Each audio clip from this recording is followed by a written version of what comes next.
All right. Welcome everybody. So I'm here with Damien. That's how you say your name, right? Damien, yeah. All right.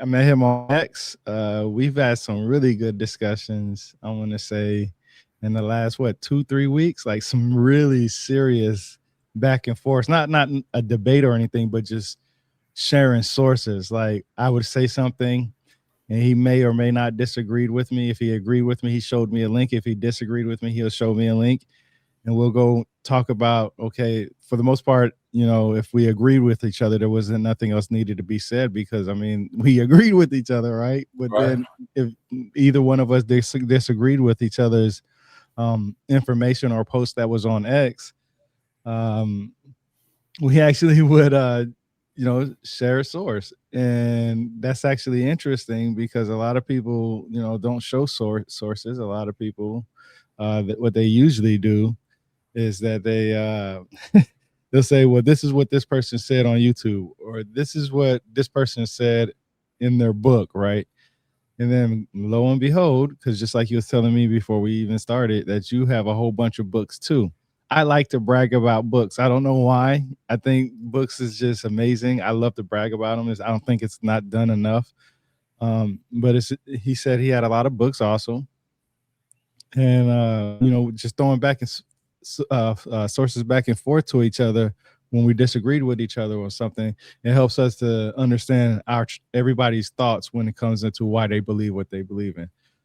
Me personally, I didn't ask you, but me personally, I really don't share my opinion too much. I do it a little bit here and there, but I can argue my way depending on the sources that I have. Either way, I try to, if I agree with if I read a book and I agree with something, I have to find somebody that says that individual is incorrect, and then I have to read their material and see why they say that person's incorrect. Then I got read somebody else's material, and I keep just reading sources until I come to like my basic understanding. But before we get into any of what we're going to talk about, because we're going to have a lot of subjects today to talk about, why don't you just tell everybody where they can find you? I know, like I already said, I can find you on X. That's how I found you. So, Hi, everyone. I'm Damien Marie AtHope, and you can just Google my name and it'll probably come up. My website is damienmarieathope, .com. So it's easy, and I'm on. If you go to my website, the links are there for, X, Twitter, and I'm on Facebook and on Blue Sky, and I have an academia, researcher account, and I also, yeah, you can see it there, and I also have my website, and I have a blog. My thing was I didn't ever decide to come into this, on purpose. My thing is I went to school to be a drug and alcohol counselor, and doing that, they made me take a course on, actually 2 courses on religion, so I could counsel other people of different faiths. And halfway through the class on the Bible, I became an atheist, because they started, like you were talking about, showing facts. They started showing facts and how Mesopotamia relates to, the ideas that the Bible talks about, but doesn't in a way archaeologically that's much older. That's also what mm, made me get into archaeology. I didn't really mm, like books because I didn't like people's opinion. What I like to do is, what is the facts? And then when I understand the wealth of the facts, then I can understand the opinion. Now, I do agree that it's good to have experts that say their opinion or say what the mm, facts, how they relate. But if I don't know what they're saying, it's like if they're talking another language, especially when I first started. And mm, so I didn't, my personal thing was I just wanted to understand facts. And so, like, yeah. here's one that the art that you shared for a second is from this book. It's about animism. And then I also, I read a book on the Near East and on ancient knowledge and reasoning, but also on how supernatural is natural. And talking about the Americas, I have a whole book on pre-Columbian. Mm-hmm. And I have another gigantic book on pre-Columbian stuff That's the also, next one right there. right? Big book. And here's the biggest I have actually, which this thing is, I hated reading it. It's so hard to hold. It's about the archaeology and history and stuff of Turkey, because I realized researching, I had thought that religion was only like the most 12,000 years old, right? It was some new fad. But the more I learned, the more I realized, boy, that's wrong. And so I had to then keep getting more books. And here's another book on, I got that one right there. Yeah, I have that one right there. Oh, that's right. So, yeah, I have that one right there. Book on religion, another big archaeology book on the Archaeology Handbook of Ritual and Religion, which I thought actually failed to me, because how can you do all this stuff, and then it gets to Christianity, Islam, doesn't give almost anything. I was like, man, I wanted to write to these people and say, you know what? I was really disappointed. You went hardcore explaining all this detail and all these different features of religion.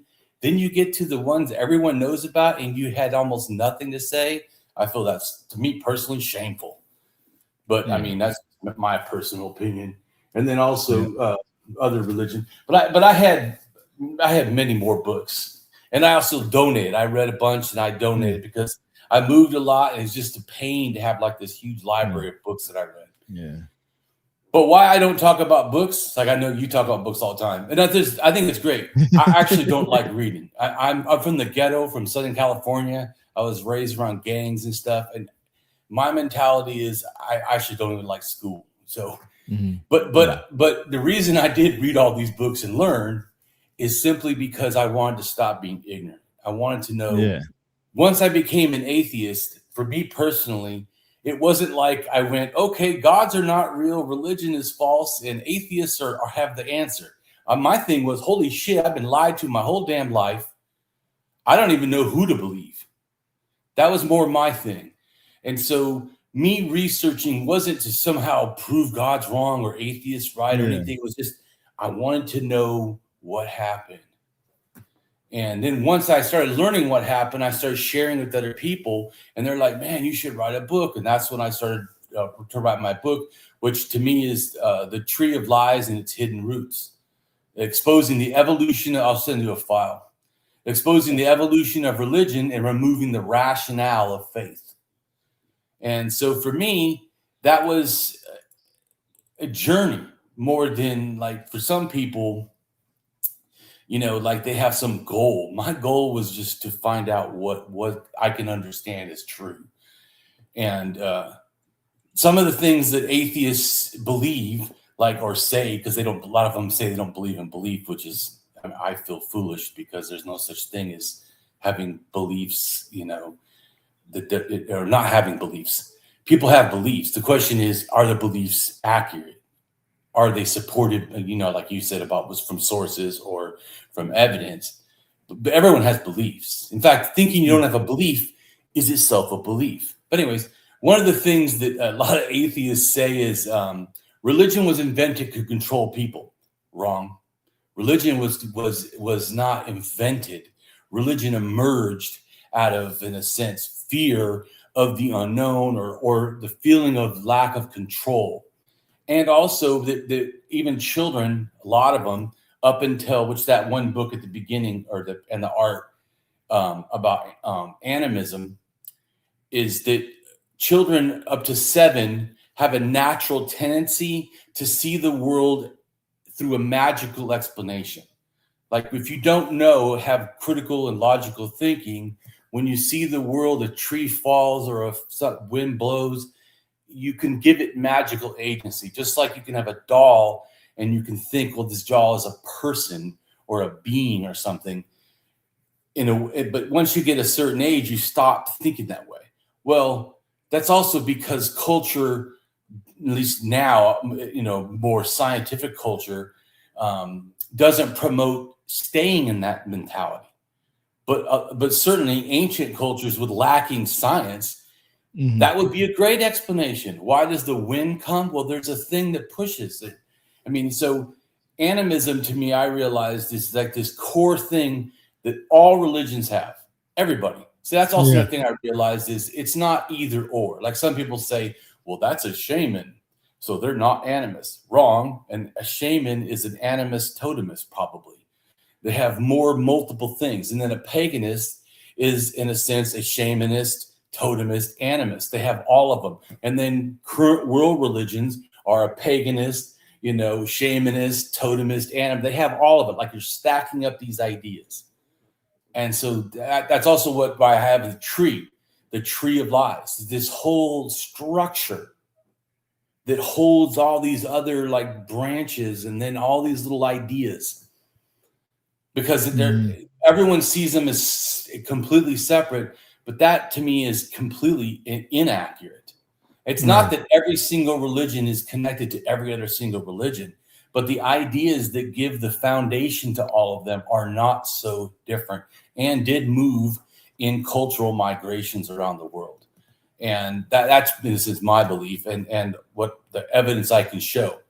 And like I always tell people, that a lot of the people that archaeologists and anthropologists, historians that follow me are the same ones that attack people like Graham Hancock like daily, or Jimmy Corsetti daily.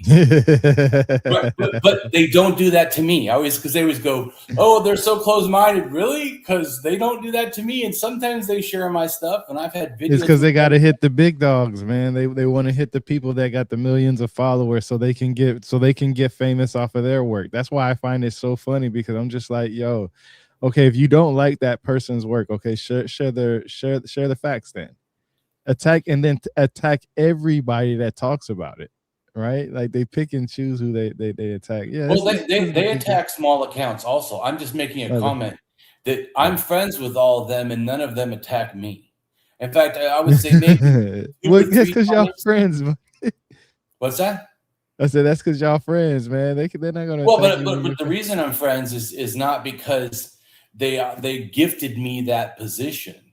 It's because, like you said about sharing stuff, a couple times they'll say something to me, but I have information. I have stuff that backs up what I'm saying or why this is not unreasonable, at least, even if they didn't agree. Like one guy said to me, the ideas from the Middle East, he said it didn't go to the Americas. And I said, oh, okay, I get it. You need to see how it went from the Middle East to the Balkans, which is like the area of Europe. And then from there, it went to Ukraine. And then from there, it went to Siberia. And then from Siberia, it went to the Americas. Once I showed him all the steps and how the ideas could have done this through the DNA, through the artifacts, then he's like, oh, okay. So what I'm saying is that in other words, I didn't become friends because they decided, oh, I'm just going to let Damien be my friend.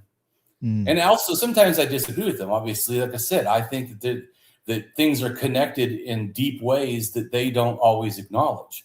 And I always say that I feel like one of the issues is they're not like me looking at all the DNA as hard as I have, because they're doing the archaeology, but they're not doing DNA. Well, I look at all the archaeology stuff and the DNA and the linguistics, which some don't do that either. Even if they did DNA as a science, they don't always look into language. I do.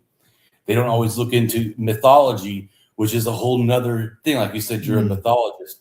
I've also looked at the mythology. I think it's, to me personally, it's easy to focus on one area, like say history, or history. History doesn't mean you're doing DNA, and history doesn't mean you're doing mythology. Just like you acknowledge you're a historian and a mythologist. So these are different subjects. What I tried to do was look at all the subjects, DNA, archaeology, linguistics, and then also mythology. But then also you have to understand culture, because sometimes some things, like say one culture could have a spoon as the magical item, like an totemist culture, and but another one has a spoon and it's a utilitarian item, or in other words, it doesn't have a religious purpose. And same thing with there's burials where they bury people with wine or beer, but that doesn't mean every time you find wine or beer it was religious in a sense. So I think that's also makes it complicated. Like you said before, I heard you, or maybe you wrote, I think maybe you said it in a video, I'm not sure, because I've watched a few of your videos, where you said that sometimes the deity is listed as a father, sometimes as a brother, sometimes as a son. Yeah. And all those could be actually accurate depending on which representation or culture. Just like in Samaria, people think of Samaria as like the whole area had the same ideas, which I know you've addressed is not accurate. Samaria had several city-states, and they all had a deity that they felt was their for their city alone.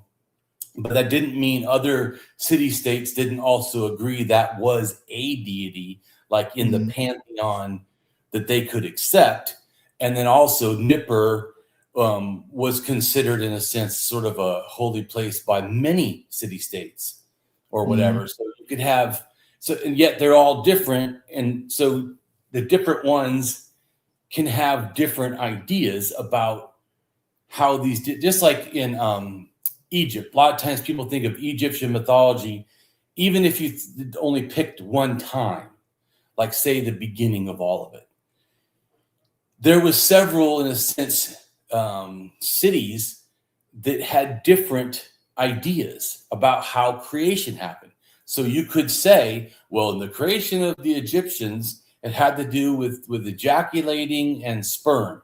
That would be accurate to one city. Another city would say, no, it was a mound that came out of the primordial water. And another city would say something totally, on top of that mound, it was a sun god, Ra, or whatever, you know. So the point is, yet, that's what I'm trying to say, is it's hard because let's say that an archaeologist studies one city or even the few cities. That doesn't mean that they've studied the mythology of Samaria or India, because a lot of people talk about the India being something separate. It really wasn't. LDNA, which male, Y LDNA, went from the Middle East, especially around upper Mesopotamia and Iran, and it went over and started the Dravidian languages in India, which now people consider those their, indigenous languages. But so my point is that there's so many of these deep connections that if someone is only studying like a microscope and has all the data for one area, that really doesn't mean that they feel comfortable understanding all the other areas, which is, like I said, what I tried to do was the opposite of that, was both have a detailed yet big picture understanding. Yeah, that's what I try to do. Like, I try to look at everything. Like, I mean, everything that I can possibly get to. I look at the culture, I look at the religion, the mythology, the pottery, the art, Right. the language. And it's funny you say that, because one of my favorite authors and historians is Godfrey Higgins. He wrote books in Anacalypsis Volume 1 and Volume 2, which is basically everything that we just talked about, like about religion, language, and all that other stuff. The only thing he doesn't talk about, of course, is DNA, because they didn't have DNA back then. And he is usually the one guy that I seem to notice that a lot of people will quote when it comes to these type of things. Not like people on Twitter or X, anything like that, like scholars. His name popped up so much that I was like, man, let me go buy his book. And I found both his books. And he also has another one called Celtic Druids, and tells you where the Celtic Druids might have came from. And he goes off of all the stuff that we talked about, and those books are very thick.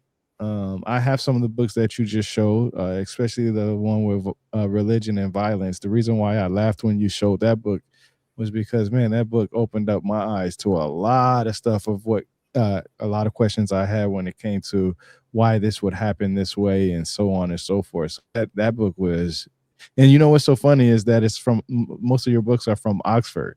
That is actually one of my favorite places to get books from, is Oxford. I have a lot of books from Oxford also.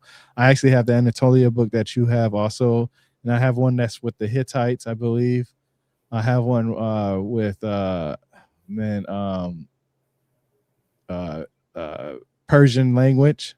So, I had the same, almost the same ones that you have, but in the same areas and stuff like that. And I just wanted to know where the original thing came from. Like you was talking about the sun. That's one of the things we were talking about before we started. The only reason why I say the sun is the first representation of a god, in a sense, is because of the simple fact that when it comes to what people worship the most is the sun. You gotta think about it. We need it for health to stay alive. First of all, heat. You know what I mean? And then photosynthesis to create the plants where the animals and all that other stuff survive on. And everybody needs the sun for survival here on this planet. Without it, barely anything would survive. I shouldn't say nothing would survive. Barely anything would survive. We wouldn't be able to really survive without the animals. And then the issue also is, like you said, the sun. So to me, that also is limited to more of an agricultural mentality, because when you go back to, in a sense, hunter-gatherers, the moon, that's like they even talk about in the Americas, how many moons ago. The moon, that calendar, and I think Islam and in the Jews and other hunter-gatherers is moon-related, not sun-related. And the first representations, like in the female holding a bullhorn, and they talk about that being the phases of the moon. And so in the first calendar, the oldest calendar 34,000 years ago is actually, and even NASA has a thing of it, is actually a moon calendar. And it has little pictures of the moon moving different phases. And so you said that goes back 34,000? Yeah, 34,000 moon calendar. Moon calendar. Yeah, or lunar calendar, depending. But yeah, so the moon actually was, and I don't see, but this is the thing.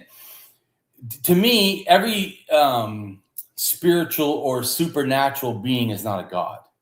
That's at least as I understand. Let's put it that way. As I understand it. So I do not think gods were before 13,000. I absolutely think that pseudo ancestors, like for a clan, like the idea of, and spirits and supernatural beings, especially for animals like dogs, is probably 34,000 years old also, I think, spirits. But I don't think that people talk a lot of times about Venus figurines. I don't think that any of those are gods. I think some of them, especially pregnant or thin, because everyone always shows the fat ones, but there's thin ones also. There's also different ages. When you look at it as a corpus of all the different Venus supposed figurines, even in the Paleolithic, there's actually the young ones that are skinny and whatever, like pre-mother in a sense, then pregnant mothers, and then also elderly, because even some of the pregnant or pregnant fat looking ones, whatever, don't look young, right? They don't look like young mothers or something in their teens or 20 or whatever. They look like elderly women that are fat. And I think that it's easy to just look at that and see all these naked, things and say, oh, that's one deity or something like the earth, whatever. But I think since there's a moon calendar, I also think it's likely that they relate to the moon. And the Venus figurines, like that's one of them, right? But that's not a young looking chick, right? That doesn't look like 20 years old, or the likelihood. I'm just saying. So look at it. One reason you can guess that is the boobs. Look how the boobs sag, right? They're not perky in any kind of way. Not saying that people can't be, in a sense, have sagging boobs and be younger. But if you look at all the different figurines, you're not going to think, oh, these are in the youngest, the healthiest part of their life. So I also think like this thing on her head is like a beaded thing. Right. There's been graves that have been found where they have shell bead like hats. I think that covering the eyes is an important factor. Shamans often cover their eyes because when you can't see or you have damaged eyes, you can see into the afterlife. So I do believe that this is something, probably a pseudo ancestors more likely, but just like you said about deities, it has to be this or nothing. And I think this can represent fertility in not in the sexual sense, but in the bounty, that she's able to be fat in a time that their hunter-gatherers where being fat would have been an outliner. That means you're eating well, right? Because you're not eating, not sitting somewhere where you can eat. You also have to move all the time. So a blessing. Right. So I think that there may or may not have been fat women, right? Or at least one that was, but it probably was elder and probably related to shamanism, the hat, seeing stuff over the face. And I have art that I can show you that I made that relates to that understanding of the face coverings, because there's actual artifacts that relate to that. And so to me, I don't see those as deities. Let's put it this way. I do think they could be ancestors. I do think that they could be some sort of a pseudo clan shaman, maybe even a real person that died that then they make different things of, but it's not. It's more like you're relating to a mascot than just a simple person. You see what I'm saying?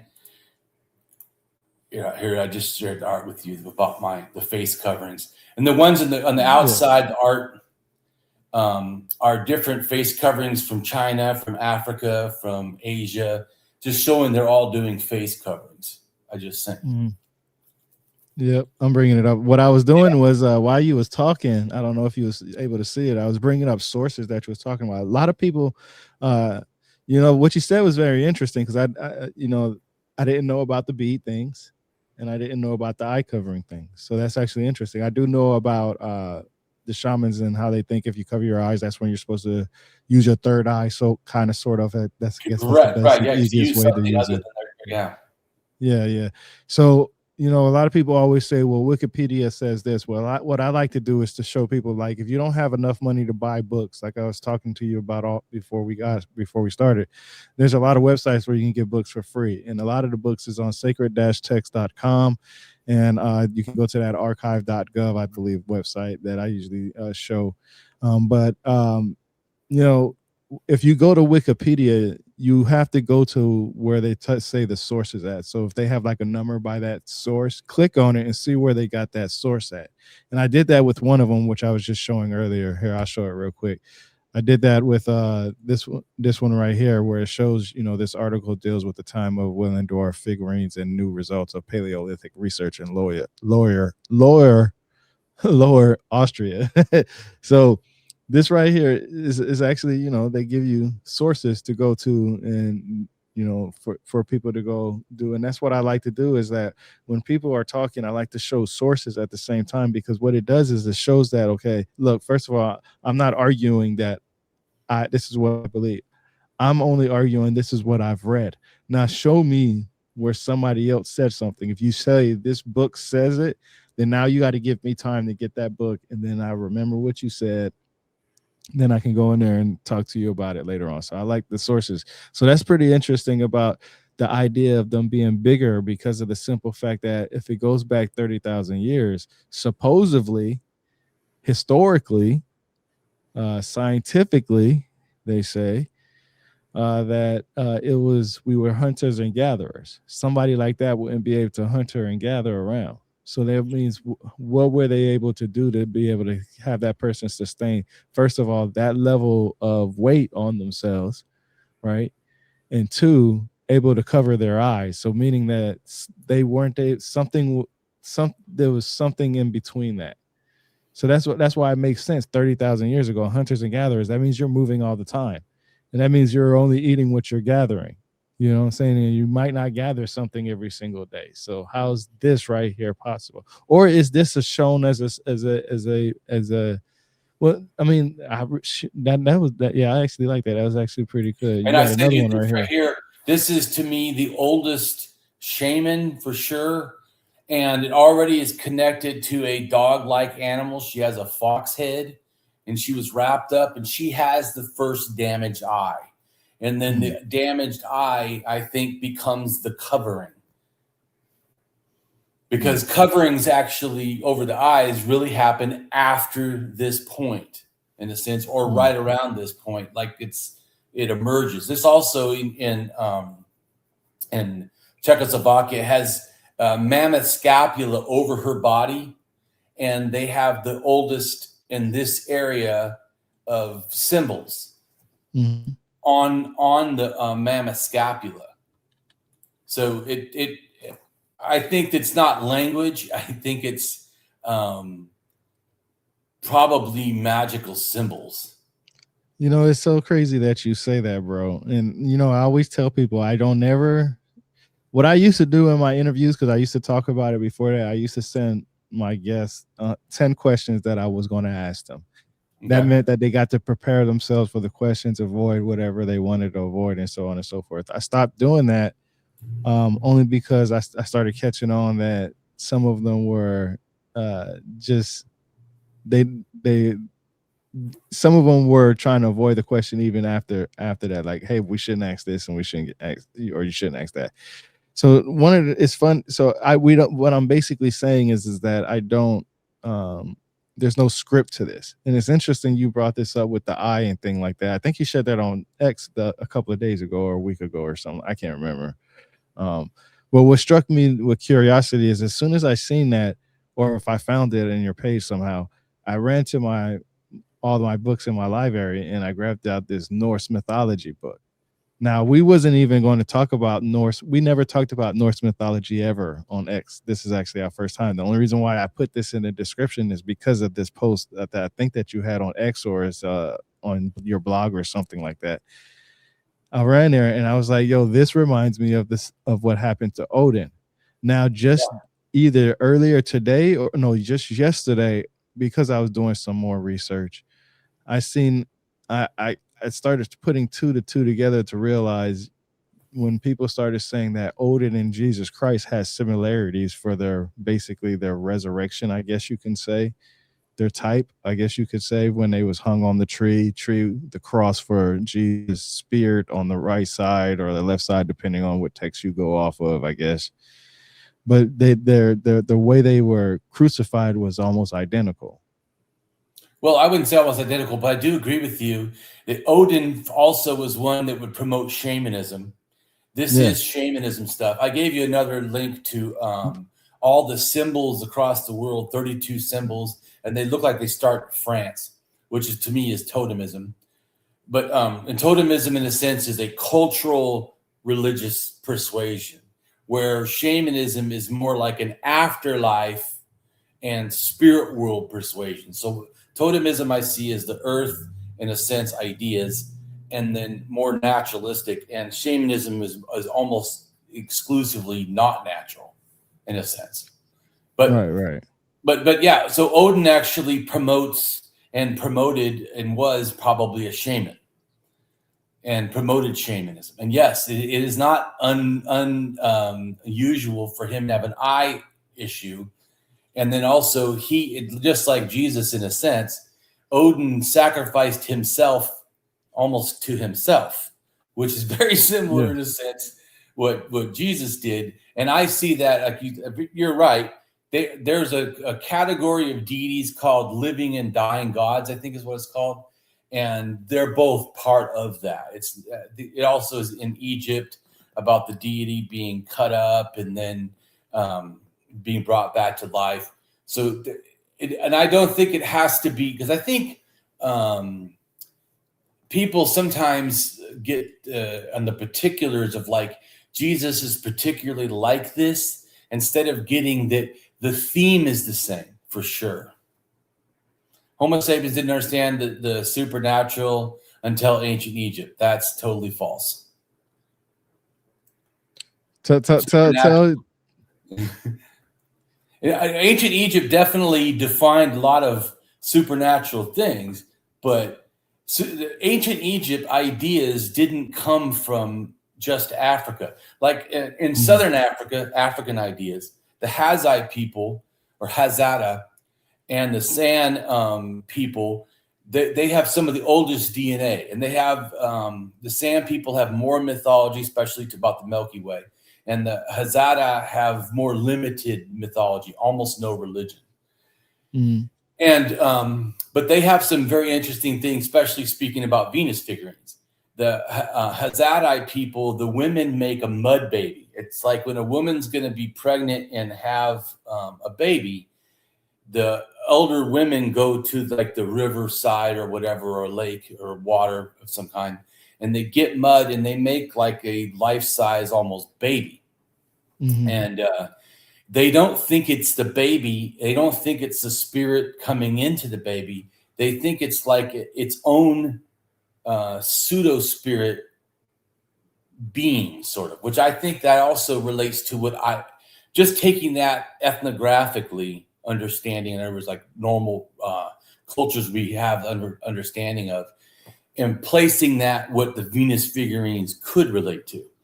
Because since the Hazai are making like a pseudo or a figurine that is human-like, and then saying it's not a human, it's not an ancestor, it's like its own being, and but it still relates to like the clan and everything else. So I see that. That's why I see the Venus figurines as probably not deities, probably not specifically a person. You know what I'm saying? Like not like, you know, not Damien or, you know, whatever. Not a Yeah. Well, just what I'm saying, you know, just making a point. Just like the Hazada, when they create the mud baby, you know, they're not creating this or representing a spirit or an ancestor. It's its own thing, but it is a spirit in a sense. So, but that I think like the mythology in general is kind of hard for us to grasp because we want it to be a simple answer. So when that you said before, when it's the father, it's the son, it's the brother, we're like, well, wait a minute. How can it be all that? Well, that's because our limitations are being placed on their understanding. Didn't have to make sense to us. Yeah. You know, it's interesting because Enigma, I know him from X also. He's very vocal about what he says. He has a personality, I'll just put it that way. But he says Jesus is not Odin. These are superficial symbolic correlations. The historical context is completely different. No atheist scholar at my university would ever say that these are superficial ideas. So, you know, the reason why I said I never said that Jesus was Odin. These are that's what he's talking about. These are living and dying gods. And I was agreeing with you, you know, that they absolutely are in the same category of ideas. But, you know, when did you think that either of us said they were the same? Well, yeah, it's because I said that their stories are the way their life ended or not ended. Well, depends on how you look at it. Kind of was. So what I like to do is I like ChatGPT a lot because I am not an artist in any way, but I can explain my thoughts where people can understand. That's what a lot of people say that I'm really good at. So what I like to do is I like to dictate to my programs. Say, hey, look, this is what I believe. This is what I've read. Right? Not what I believe so much, but this is what I've read. I read this from this book. These are the details and then I ask ChatGPT, take these details in this paragraph or sentence or whatever and create a picture scenario for me. And I'll tweak it until it's what I wasn't imagining. So of course I was reading a lot. I just got done reading this book for the second time, The Hooked X by Scott Walter. I don't know if you know who Scott Walter is. But I actually have an autographed copy from him. So he actually signed it for me. So I just got done reading his book for the second time. And the reason why I was reading his book was because, you know, X marks the spot. At least that's what I've learned from reading, you know, Strong's Concordance, learning from Jeff Benner. I actually had a discussion with Jeff Benner. And I don't know if you know who that is, but he's an ancient Hebrew scholar, and he's very knowledgeable on ancient Hebrew texts and Aramaic and so on and so forth. and the religion and the Bible and so on and so forth, so forth. And I learned through him that X marks the spot. And when I read this book right here, I couldn't help but like think about everything that you said. Like you talked about Venus. He talks about Venus in this book. Well, we know that Venus was also Ishtar in Mesopotamia, or Inanna, and then if you look around the world and type that in, you'll see which god she could have been across the world, right? And when it comes to people, when they say that they weren't the same, I don't think they were the exact same people either. I think a lot of the times, a lot of this stuff is based off of, how can I say, just similarities, right? Like there's no, they're not the same exact thing or anything like that. There's just similarities. So right here, of course, I posted this just 18 hours ago. And this is what I was saying. I posted this 18 hours ago. I said, what you're seeing symbolically is a coincidence of motives between Odin and Jesus, not an assertion that the traditions are the same. In both stories, a figure hangs between heaven and earth. Pierced by a spear, bound to a tree cross, the wound marks transformation, because that was the transformation. That's what I've read through all the texts that I've read. The suspension marks a liminal state between life and death. Across cultures, sacrifice becomes a way humans explain wisdom, redemption, and rebirth using shared symbolic language. Now, what's interesting to me is when it comes out to this third eye, when you talk about, shamanism and stuff like that, I've read where people said that Jesus was a shaman too. He went away, he traveled, he was in, not two shamans are the same, so they're always all, they all have their way of doing things. But some people I have read said that they were that Jesus was the same. What do you think about that? Do you agree with that, or do you have different ideas?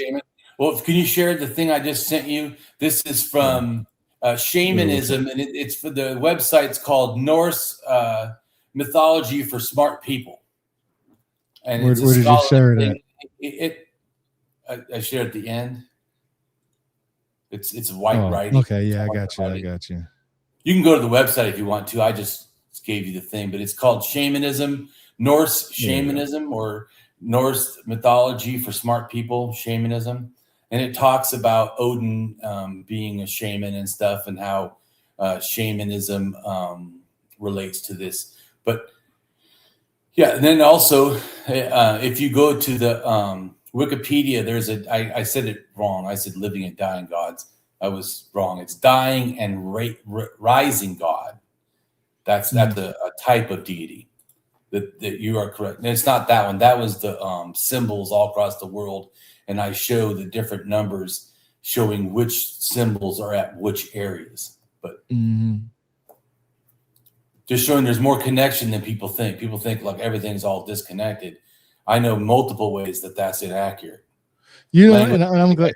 Mythology is connected. DNA is connected. I mean, yeah, it's all kinds of stuff.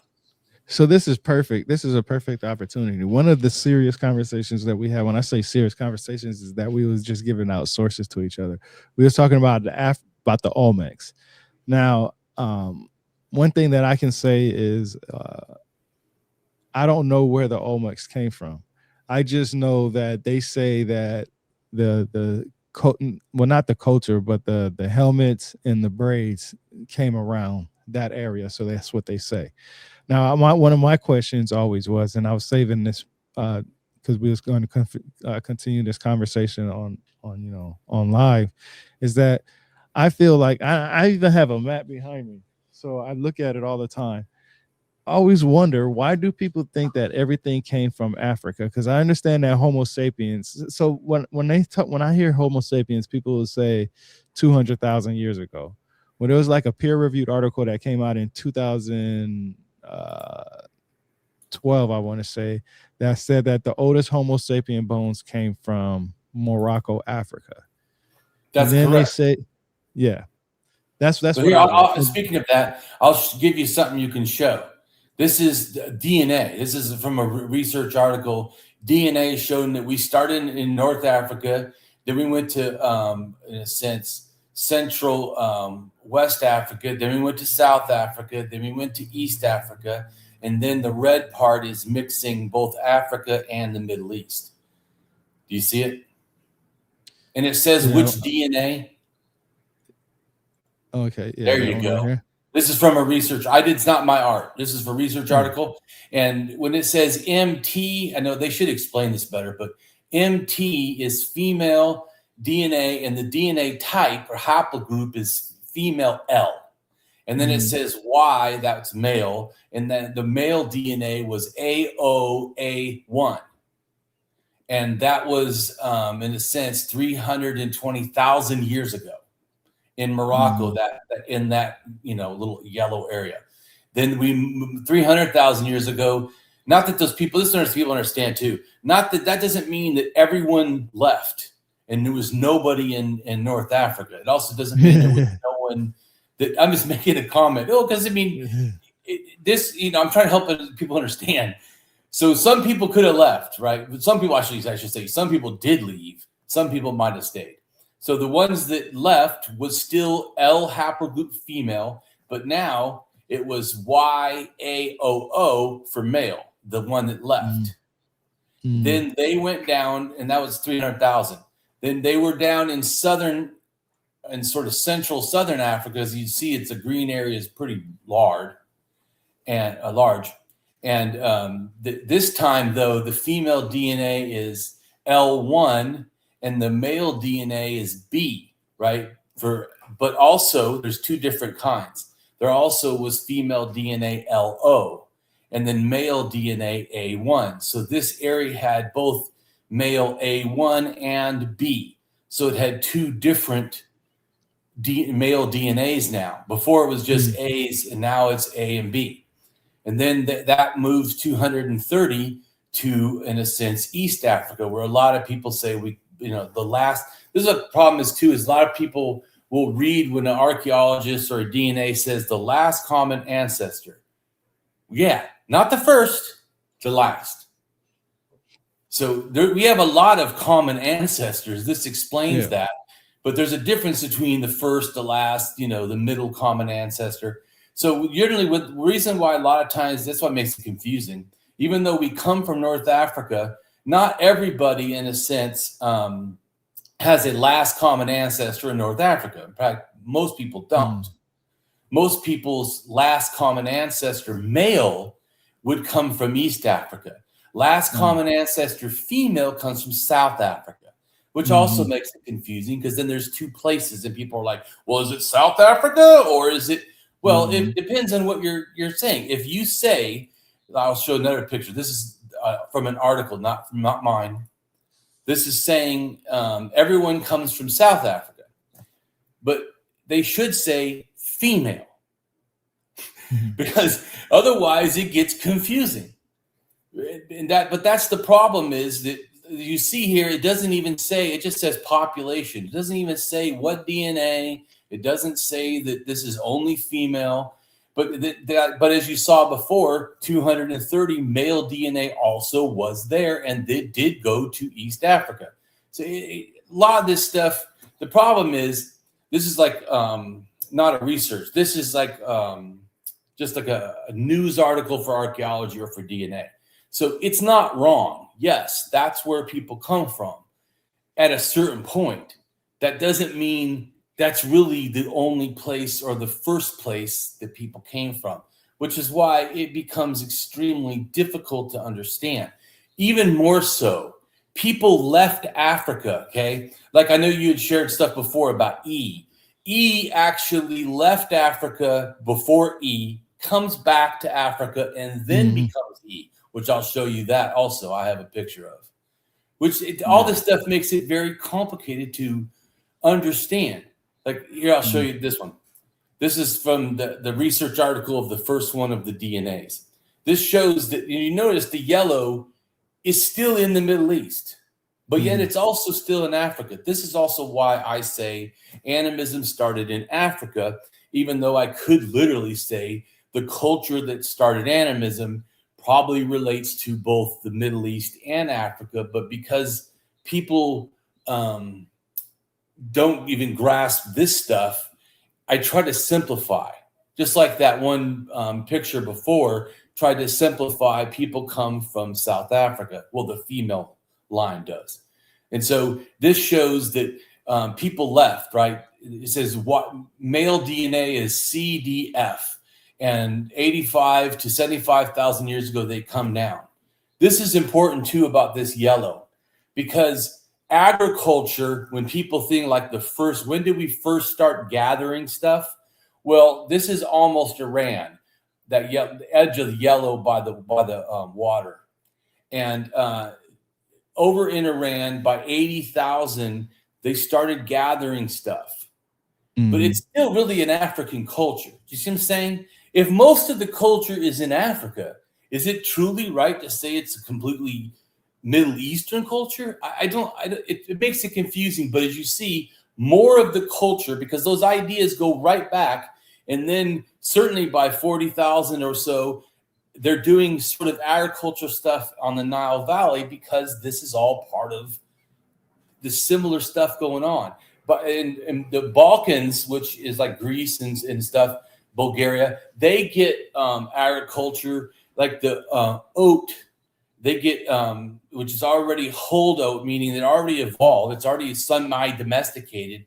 They get it like 35,000. But it's still really a Middle East and African people and culture. You see what I'm saying? So they both didn't leave and did leave. Probably just went back and forth in a sense. But once the cold happens, people go south, and then they go, even some, not all, some go all the way to South Africa, and then they come. That's when, in 70,000 years ago, they make a stone snake and have burials, which they also had burials in Central Africa. But it's really similar people sharing similar ideas. So I'll show you another one. The more it helps explain E. Let me find that. No, why are you doing that? Yeah, it's the thing for me is just they say the oldest Homo sapien bones comes from Morocco, Africa. And then a lot of people say the Homo sapiens comes from 200,000 years ago, but the 200,000-year-old Homo sapiens are not the same ones from 75,000 years ago, and are not the same from 20,000 years ago. But they're all classified as Homo sapiens. You could tell by their bone structures actually being different in different places and stuff like that. I'm right, but I'm not disagreeing with that. I'm saying the reason that is they are really related. See, here's haplogroup B, and everything in the pink, in a sense, is out of Africa, and so the people both went out and then they went back in. So, but like I said, that doesn't mean they were ever a non-African thing, because the first people that went out at 120 to 80,000, they come out and then they come back. Well, when they come back to Africa, so then once again, in East Africa, our last common ancestor for everybody outside is CT, which does relate to E. But CT used to be outside and came back. But the culture itself, see, like I said, why it's confusing, never totally left Africa. So it's also true that culture was always in Africa. It was always in Africa, but started to go in the Middle East, then left the Middle East, stayed in Africa, but then went back out again. When it went back out again, that relates to all humans that are outside of Africa. So, and I do with you, the faces do change because people are evolving, time is evolving. And I don't think that just moving, 300 miles or so out of Africa is going to change you as a person, right? So Africans leave, Africans come back, as far as I'm concerned, right? I'm just saying if you understand sort of the DNA, in other words, they didn't become Middle Easterns. They weren't Europeans. Africans left, Africans come back, and then our last common ancestor, Africans, then leave again, go to India, right? Become F and all these other ones. What did it say? The Gulf of Aden. Yeah. The Gulf of Aden is being challenged with the Egypt route. Arabia would have been a very hostile to cross. Yeah, but to understand is a long time ago, if you 70,000, 60,000 years ago, this area is not the same. In fact, but it also is mountains if you go the other way. But so here's a DNA thing of females, and it shows going both ways. So I think that I just sent it to you. Yep.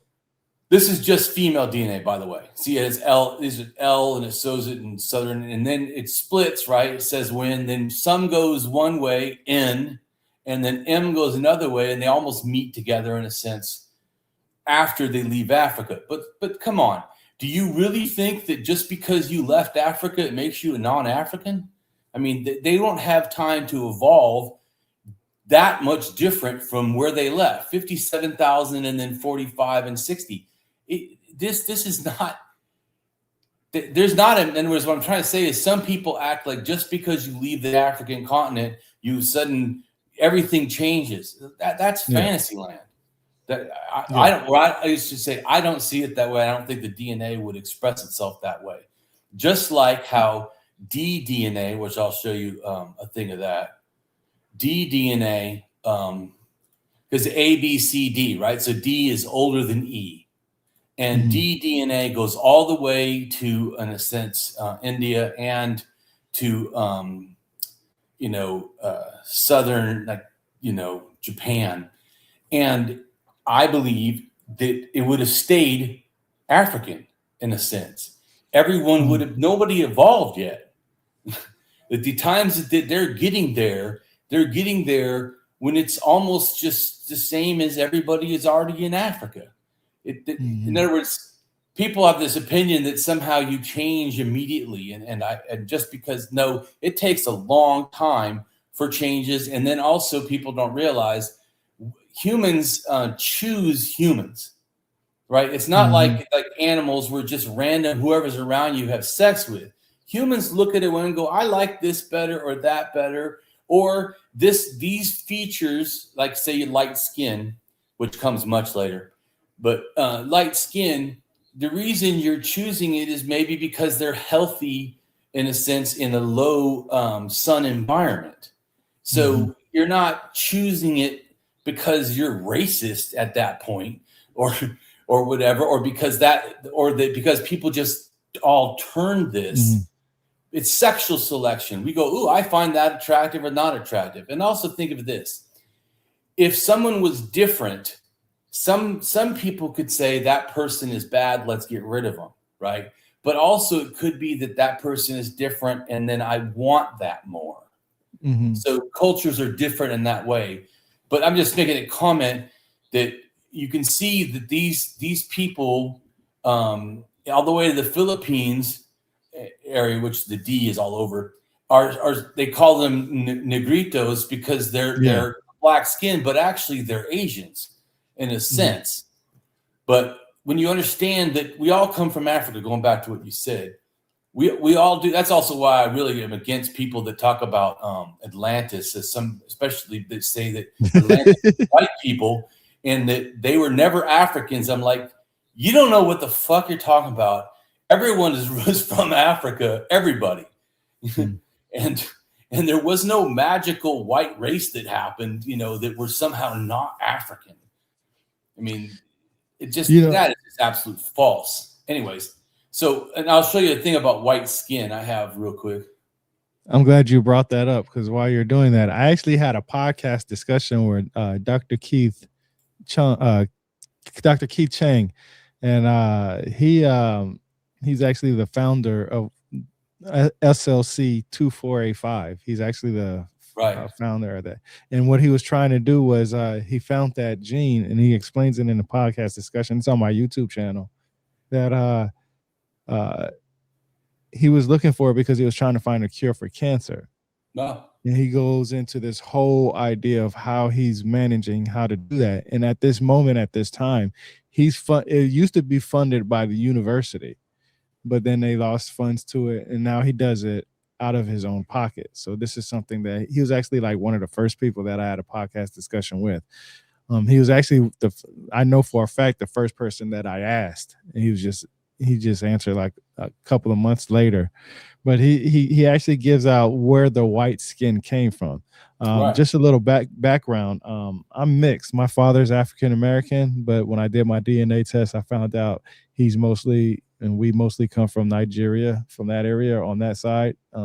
Small places around there. And then my mom is German and Turkish. So when you mentioned Turkey earlier, I was like, yeah, we were going to have a good discussion because my mom is actually Turkish.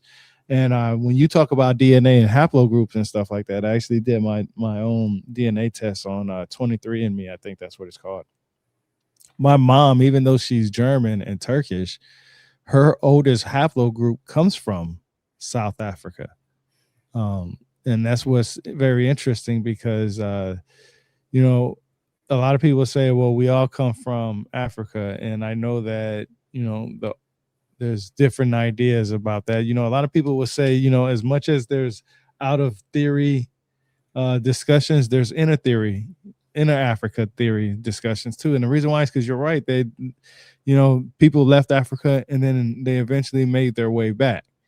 They might have left Africa, but they definitely took their culture with them, right? Like if you cook a certain food here with certain types of seasoning and styles, and you find that it's almost an identical type of meat or identical type of meat somewhere else, you're going to carry that forward. It just makes sense that way, right? Yeah, you might be limited to certain seasonings and certain things, so you might replace this style with that style instead, or this with that. And that's how things change off, is because you only are able to use the supplies that you have on hand, right? Especially if you're hunter and gathering and you're going somewhere else, right? You use what you have on hand. And just looking at my parents every single day, one of the questions I've always had was, where did the black skin come from? Where did the white skin come from? Because I grew up in the 80s, and there was a lot of crazy things that were still being promoted back then about black skin and white skin. Right. And, a lot of racism still, and, all this other stuff. And, you see it in the TV shows, the movies, the news. You read it in the books. It's always in our faces. So I always wanted to know, well, where did the white skin come from? Where did the black skin come from? They always say, I go to school and the teachers will say, the closer we were to Africa, the darker the skin. And then they would say we all, the first humans, or the idea of first humans came from Africa. But then you think about the Neanderthals, the Denisovans, and you think about all the species before that. So let me ask you, because we keep talking about humans. What is the criteria needed to be a human? Because we all have the idea that you have to have a head, 2 arms, 2 legs, hands, feet, torso, right, and a brain. Well, actually, to answer your question simply, if you're a homo, you're a human. So all homo is human, just to make it simple. They all are. So Homo erectus is human. In fact, our ancestor is Homo erectus. Here's a picture of my art that explains. And Denisovans and Neanderthal are from Homo erectus, just like us. And they all went through Spain. So what happened is the Homo erectus one of the main, because it went different places, but one of them was basically East Africa, and the pink just shows our lineage. So Homo erectus goes to North Africa, and then our last common ancestor, you see that little circle, and the common ancestor is the common ancestor that later became human, and then also went into Spain and later became Neanderthals and Denisovans. All of us are related. And so our last common ancestor from Homo erectus was 750 to 550,000 years ago in North Africa. So in other words, the ancestor of Neanderthal and Denisovan and humans, in a sense, modern humans, are all from North Africa. So we're all from Africa. So anybody who thinks somehow, especially the white racists, that think that because they might have Neanderthal DNA that somehow they're not from Africa, wrong. Everyone's from Africa. All the people that are humans, all the Homo lineage, are from Africa. Period. Mhm. Now, if you go back to maybe this is at 3 million. You go back 30 million years ago, there was an ancestor, I think, of a sort of monkey or something that lived in Europe. But that's ridiculous. That's not even that's an animal that's nothing to do with human lineage. Mhm. All Homo, which is that pink circle, is from Africa.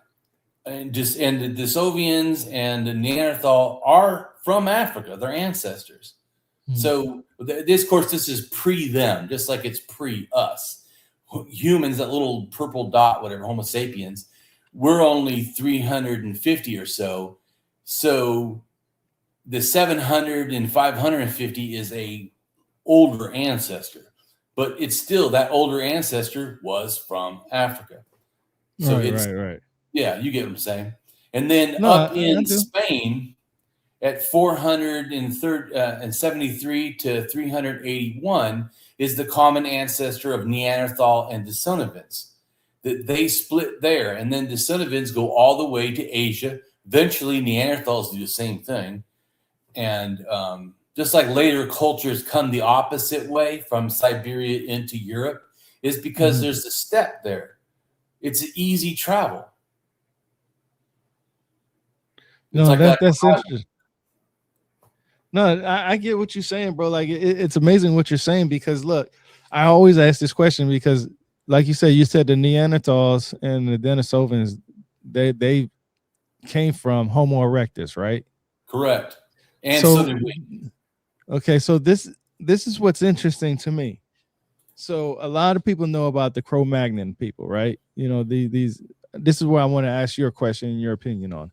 I know about the Cro-Magnon people, and I looked at the DNA and the lineages and all that other stuff, and it seems to say that it came from Africa. That's where they say that they originated from Africa.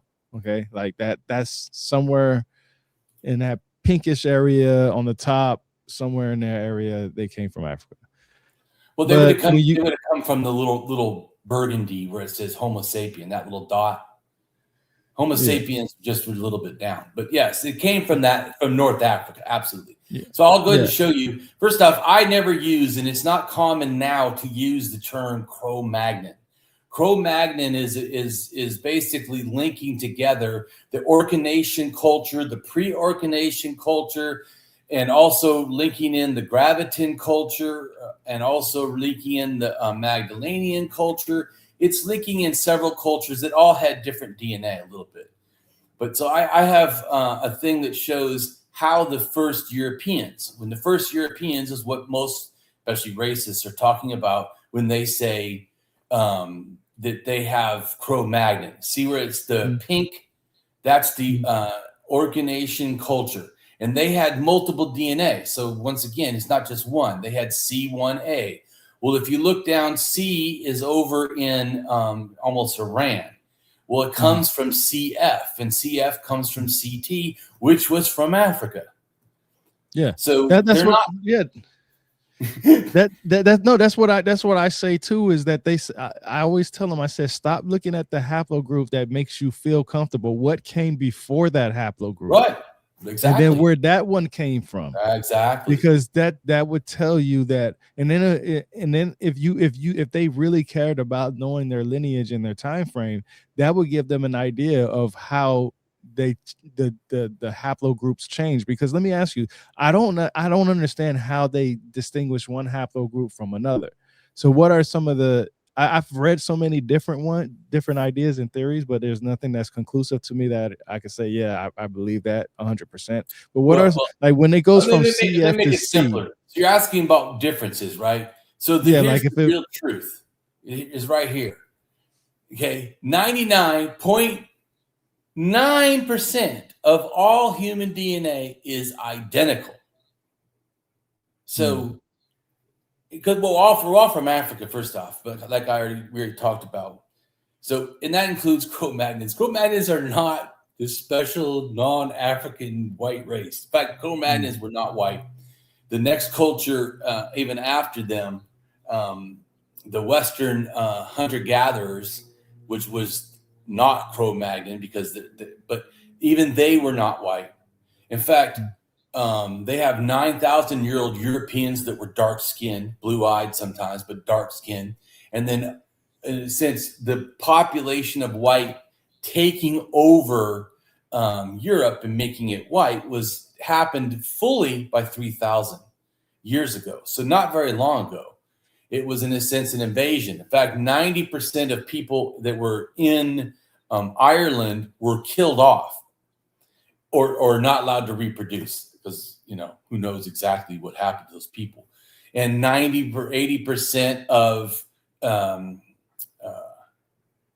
England was basically all the hunter-gatherers that were dark-skinned, gone.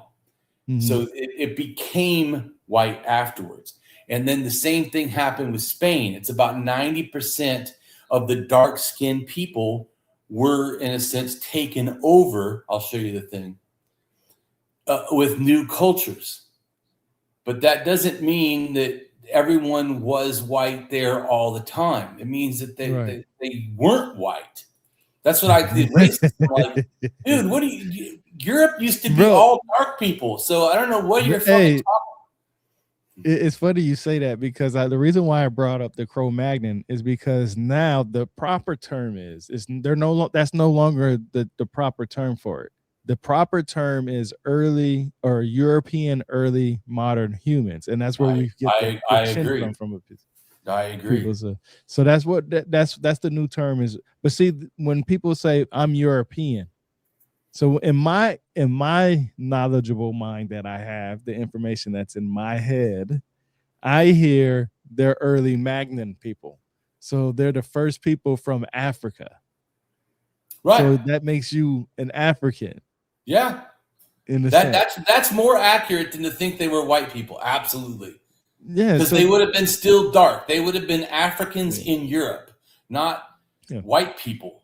So this right here, this map, you're the people who migrated to Europe. You can trace your people to who were the first people in Europe. That should be more of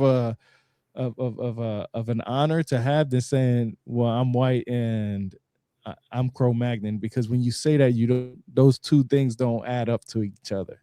Well, anyways, Cro-Magnons were cDNA, were kDNA, and were male, I'm talking about. And the majority of Europeans have nothing to do with that. Yeah. See where it says here? Well, go back to the first one you just had. Yeah. Yeah, going back to Cro-Magnon. So Organization is the first culture of Europe. Okay. Organization. So if your DNA nowadays doesn't match this, either C1A, C1B, or K2A. So some people say they have F2, but it doesn't matter. Nowadays, Europeans are none of these. The majority are R1B or R1A, right? Yep. Which is not this. So you're not a descendant of Cro-Magnon unless you are that DNA, which they're not. Yeah. So they're not. They are invaders or whatever, or people that repopulated afterwards. They have nothing to do. In other words, there's no genetic cultural connection to the Cro-Magnons. That is absolute fantasy land. And then the female DNA is like, this is what one of the racists I talked to, he goes, oh, well, you, which is female, you was there. Okay, so there was some you that's still there. You actually is connected. U5 specifically is that first shaman with the damaged eye that I showed you, holding the fox, is UDNA. And UDNA probably, because it's also way up here in Balta culture in Siberia, probably came when C1 came down with shamanism and brought. But some people think UDNA came up and met them. Anyways, UDNA at that place where it says, Czechoslovakia, 31,000 to 25,000 years ago. So this DNA up in here is C1 again. So not Europeans today. And that they had the burial of the first U5, which was the shaman with the damaged eye. So, but as you notice, they came from way over in Siberia. So they themselves are more like the third generation or fourth generation of Europeans, but still not the ones that live there today. Yeah. And I know, like I said, like you see by the map, I tried to be very diligent to figure out who did what, when, where, because it's not simple. So that's why, to me, when they use simple things, oh, it's just this. Let's go to the next picture. So this is older. Then here's the younger one, which is still not white people. So where it says WHG, it's in orange, the little orange dots that show England and France and Italy and the Balkans. These people right here are all dark skinned, probably with blue eyes. Then the ones, and by the way, too, the ones down where it says IHG down in Spain, they have some of the orange, so it shows there's some mixing, so they're not pure either. But these people would have been even darker. Mm-hmm. Then if you go to where it says Eastern hunter-gatherers, which is EHJ in red, the red dots, these are the first white people coming in from Siberia. Then the people that SHG, which is in a sense the Scandinavian hunter-gatherers, these people do have some orange. So some of the people are still dark skinned because the orange is the dark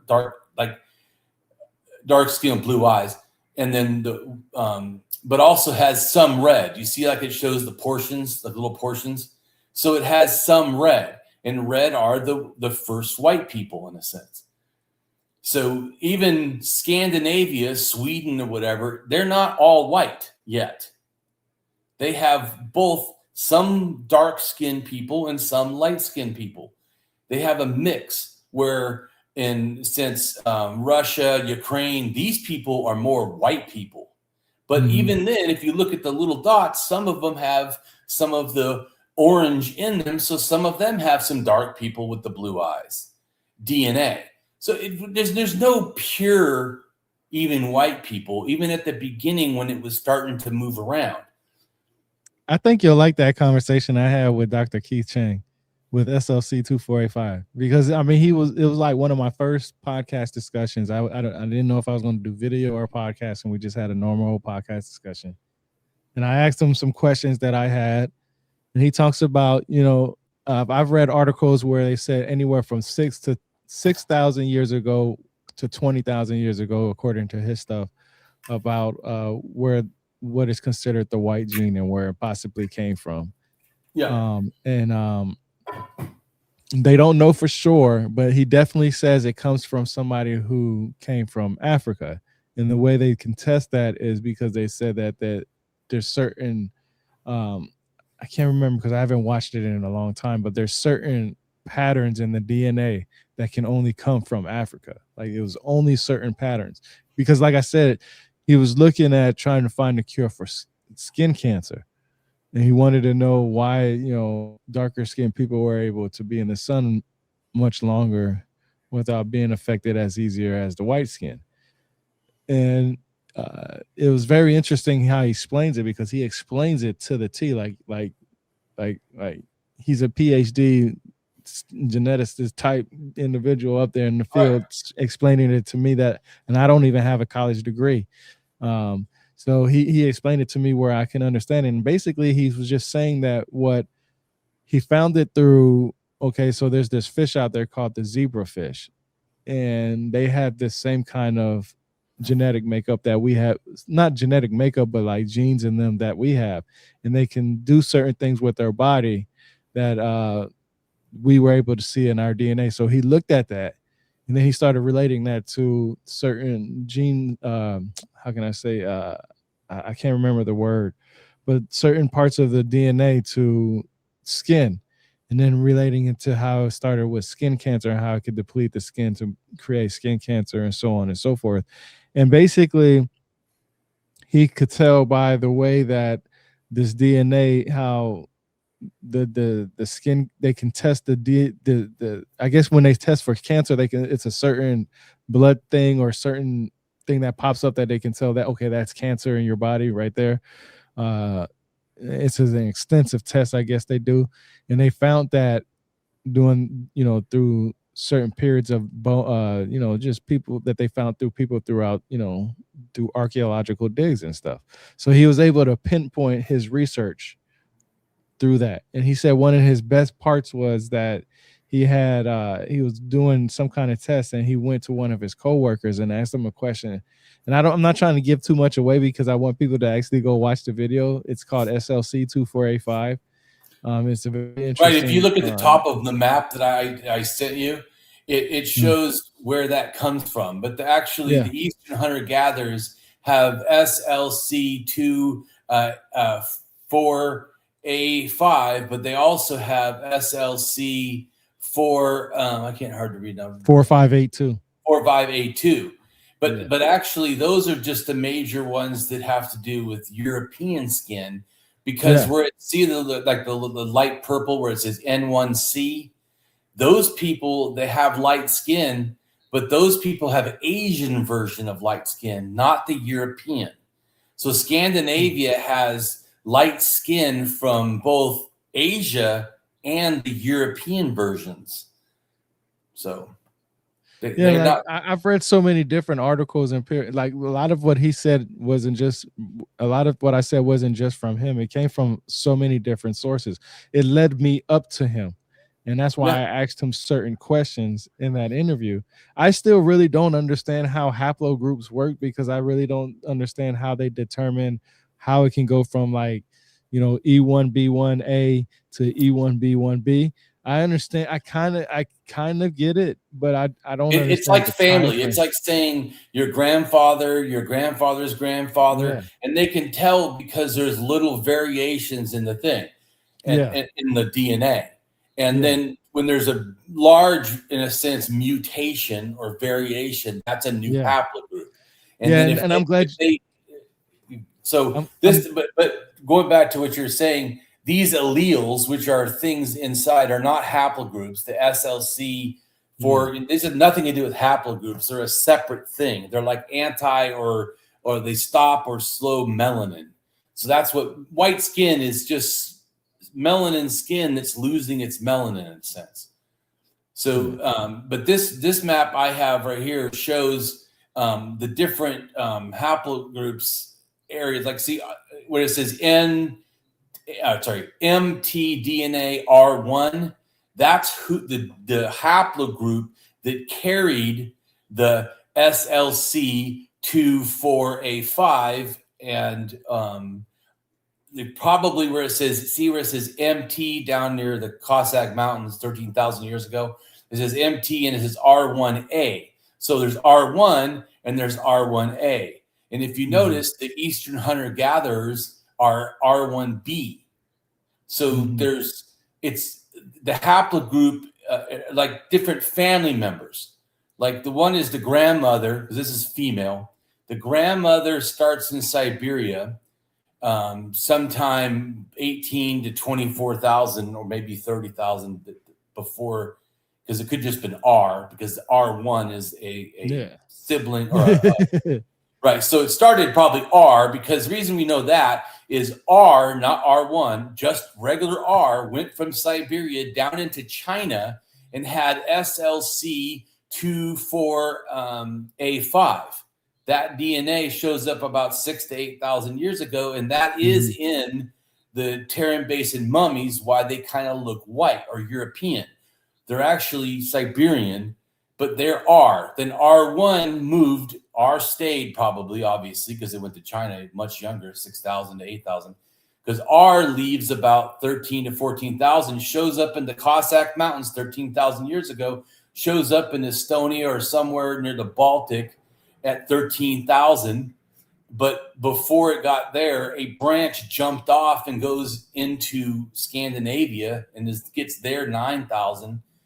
And these are showing, but also the people from the Cossack Mountains go down into Turkey, which they took them SLC 245A, but also they get SLC 5A2, but they got that 10,000 years ago from the Y-DNA R2, bringing it from Siberia down through the Kazakhstan into Iran and then up into Turkey. And then those people now with two different alleles for light skin, in a sense, these are the ancient farmers or whatever that go into Europe. So they go into Europe and start spreading some light skin at 9,000 at least. This is trying to explain like where they come from. So the same thing, like the northern part is Q DNA, the male, and also R. So Q and R, which I have a thing that shows that the DNAs of the ancient North Eurasians is what this is talking about. But our skin, when R first left, the male I'm talking about, there was no light skin, or it was very, very little, in a sense, more like just look black or dark at least. Mm. So a lot of people like, well, we had R come to the Middle East 22,000 years ago. Yeah, well, they were darker than Hispanic people, so they're still very dark. They're not. Yeah. They're not the great white hope that these racists want it to be. I'm like, no, it didn't happen that way. Sorry. Mm-mm. You know, it's just for me, it's important when people debate me or try to tell me something. It's like, look, you got to look at the sources, and Right. you got to be able to change your idea based on those sources. Like somebody says, hey, look, this comes from here, and you didn't know that. You can still be right. You just didn't know the most earliest form, and that's okay. Right. You know, you're not wrong in the sense of you know, the information. You're just wrong as far as what you consider the earliest. Like if you're saying, you know, like Robert Seffer always talks about the Cro-Magnon so much, and I'm like, yo, bro, did you know that these people literally came from Africa? Like you can look at the he'll point at one haplogroup or gene, and I said, well, what came before that, and then what came before that? And then I asked, but he actually blocked me because I asked him, I said, what came before that and what came before that? And then when you see that, how long does it take for you to change? And I told him about SLC 2485. And I told him I showed him a map of that too. And he goes like, I don't want to see your maps. I'm like, yeah, all this is this stuff you can go look up. All of this is factual. I mean, yeah, I find him to be just a racist. I mean, he already knows different, and he promotes that white people came from somewhere else, and that's just wrong. You know, I never understood, like, okay, if you want the truth, you'll look at the truth. And he doesn't want the truth. Yeah, and that's what I'm saying. It's easier to give people to people that have, you know, crazy ideologies and stuff like that. It's easier for them to promote somebody that has that same type of crazy ideology because they don't want to, you know, put themselves out there like that. You know, I was always the type of person to say, okay, look, I don't know everything, but I can tell you that it might seem that way because I'm always talking about different subjects. It's just something, it's just a hobby of mine. This is a passion of mine. It's just, if somebody says something and I think a lot of people believe it, I'm going to dig into it. It's like my when somebody's trending about something like UFOs, I'll go read a whole bunch of books about UFOs. I mean, I've read books from all kinds of people from UFOs. I've actually corrected a lot of sources on a lot of these people who try to correlate and say that the ancient mythologies, it said this and this is what they meant about UFOs. And I was like, yo, that's not what they meant. And I can tell you exactly why they didn't mean that, because this is, first of all, the dating is wrong. And two, there's no actual source for that. And, you know, I'm a source kind of a person, and I'm not saying that I believe every peer-reviewed article. I don't believe every book and this and that. What I'm saying is that I read it and I gather the information and I do my own research from that, meaning that I have to sometimes use Google Earth to see how they traveled somewhere. Would it make sense to travel this way in the first place? Or wouldn't it have? You know, people back then didn't have the technology we had, so it'll be easy to decide whether they just made up some shit. Why in the hell would somebody travel over a big ass mountain like the Himalayas just to get onto the other side of the world? It's something like that, an example like that. So I use what people like when somebody puts a route on something, I look at it and say, okay, what is close in this area? And I give it, of course, give or take some mileage, of course, because of the simple fact that just giving you it could be a small little entryway, right? And that could be a perfect example to help stuff. But what I'm talking about, what I'm basically saying is, I do my due diligence. If somebody says something, I want to know everything about it. And if you're so pressed about being right about everything, I feel like this social media crap got into a lot of people's heads, because right now everybody's trying to monetize their shit and get paid for it. And then they don't ever answer the questions that people challenge them. They'll talk to people who agree with them, and that's it. But when somebody challenges them, you know, they don't have time for that. I'm the opposite. I'd rather you challenge me in the comment section and tell me I'm wrong, so that way we can have a better discussion, because I want to learn from you now, because you're telling me I'm wrong about something. I never gave you my opinion, because everything that I share on my thing, except the new thing that I'm starting to do with my commentary about what is wrong about certain texts and stuff like that. And I just started that like a few days ago. But everything that I shared up until that point, what I did was I make to the point that, okay, look, this is what I've read. Okay. And even my commentary is based off of what I've read, because when these people put their little bibliographies in the back and say they got this source from here, I go to it and see if I have that same source in my library, or if I can grab it and read it real quick. And in most cases, a lot of people don't even understand this. You can tell when somebody's faking a quote or making up a quote, because nowadays everything's digital. So you can go to the digital copy online, type in hit Control F on your computer, or look for a finding page on your phone or whatever. Type in that sentence that person said, or a few words of what that person said, and say finding page, or go search it, and it'll bring it up, and you can see how they change certain words. Like I've seen that in books. That's what made me start what I've learned from reading these books, is because a lot of people will say this person said this in this book, and I'm like, yo, I'm gonna go find it and see if they said it. And I find out that they changed a whole bunch of words to fit their narrative. A lot of people want their own narrative to be spoken, you know, and that's the crazy thing. First of all, we are never going to find out where the first people actually came from. Only right now, science says that we came from Africa. There's no science that says we came from anywhere else. And the reason why I say Right, that, I agree. That's why Robert Sepher is saying that that white people come from Atlantis, or Cro-Magnons are white. Both those are wrong. but it's so funny, because Enigma said earlier that Atlanteans were brown. Plato made it pretty clear they weren't Europeans, but people glanced over that detail. He did say elephants. So I asked him, I said, which detail? And he says elephants and no rain. So let me ask you, with elephants, he says the word elephants, you know, that could mean anything, because we had mammoths before we had elephants, right? So a word for mammoths. Well, yeah, they both relate to the same thing. And Right. go ahead and show the next picture that I have.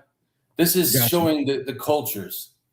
So ancient North Eurasians is the white circle, but inside that there's different haplogroups. There's R1A, R1B, R2, and Q DNA that goes to the Americas.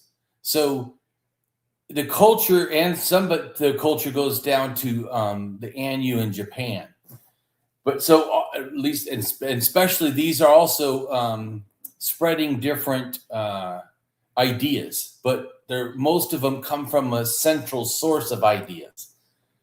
So that's why, to me, a lot of the world's religions have some similarity to Africa, have similarity to the Middle East, and have similarity right here to the ancient North Eurasians, because their DNA and ideas and skin color or whatever goes all over the place.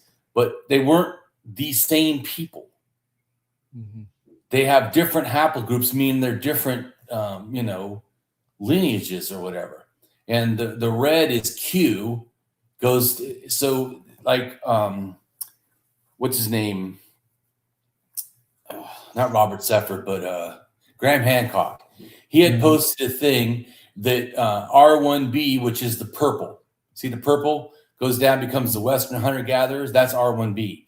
The pinkish one that goes to Eastern hunter-gatherers, HG, that's R1A at first mainly. It has some R1B, but mainly it's R1A.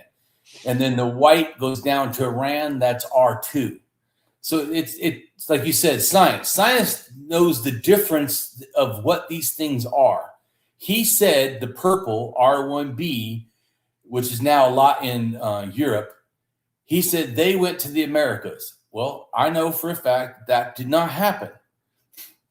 And then he says that they were white. Well, if that did happen at 24,000 years ago, that was pre-white people. They would have not been white. So even if they did go over, it doesn't help him with the white skin, because white skin, as I showed you in the map before, doesn't go that way. It goes the other way. And then the people that eventually end up as northern Native Americans much later, like 6,000 to 1,000, those people had Asian light skin, not European. So, which I always think is interesting too.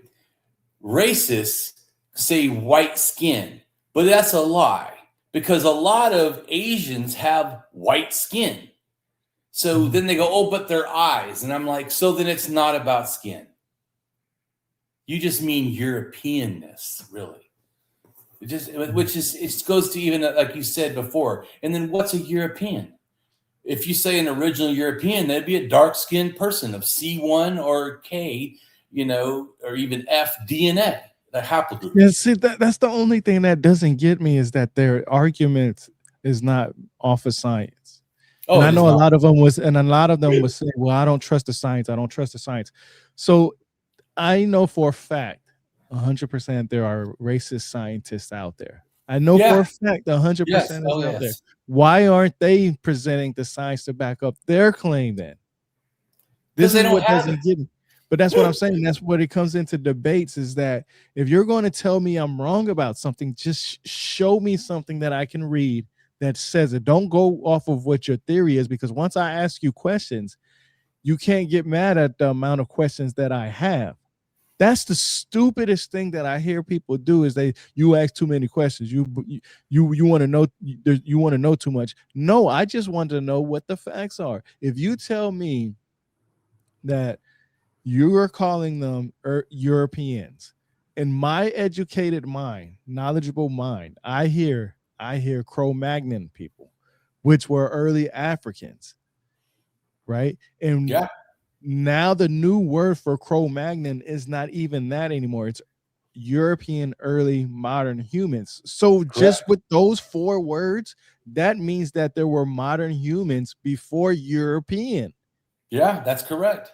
So how did those European early modern humans get there? Well, they came from somewhere else. In Africa.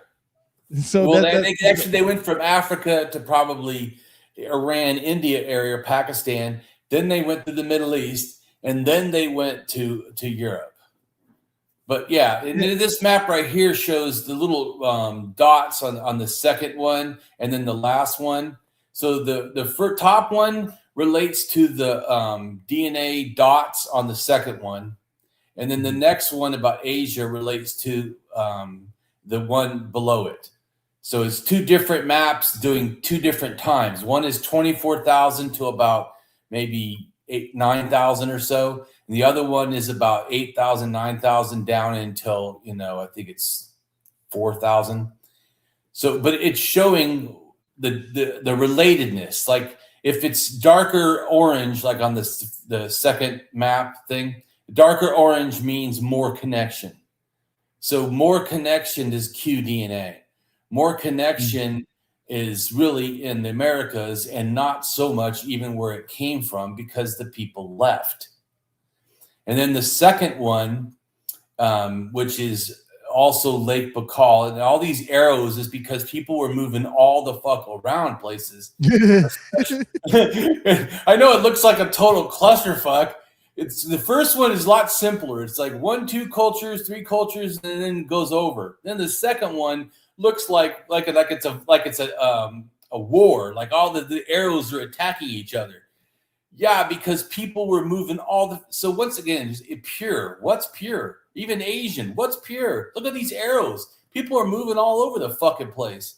Anyways, but then the next dotted map shows that there's more connection in Asia. The browner the darker the brown, the more the connection to the people. In the Americas, the connection is a little bit lighter. But if you go to Europe, where that DNA also is, it's the blue means the least. So but you can see the big difference. If the first dotted map with the dots, more people of that DNA are in the Americas than even where they came from. But the second one, because the top one, just understand, is qDNA. The bottom one is cDNA. And once again, cDNA relates to the Cro-Magnons, or the first Europeans. So it's now Asian DNA, which also goes to the Americas, down to, like you said, down to the area where the Olmecs are. But also qDNA was in the Olmecs also. But anyways, so these maps are showing the relatedness to the different people. But my point is to show is, even then, Atlantis. There's no Atlantis. I can't. Here, I'll show you Atlantis. I have a map of Atlantis. Atlantis is fantasy, so I can't show it to you. But I mean, how can I find DNA for something that doesn't exist? Well, I do have a map. Where is that? I have a map of Atlantis. But it's a drawing of someone's opinion that they drew where they think, and so it's not real. But I have a map that talks about, here it is. Okay. So this is Atlantis. But remember, this is completely and utterly fantasy land. But this is where, if you listen to how Plato explains it, past the Straits of Gibraltar. So when people say it could come from Egypt, like that one guy, he's wrong.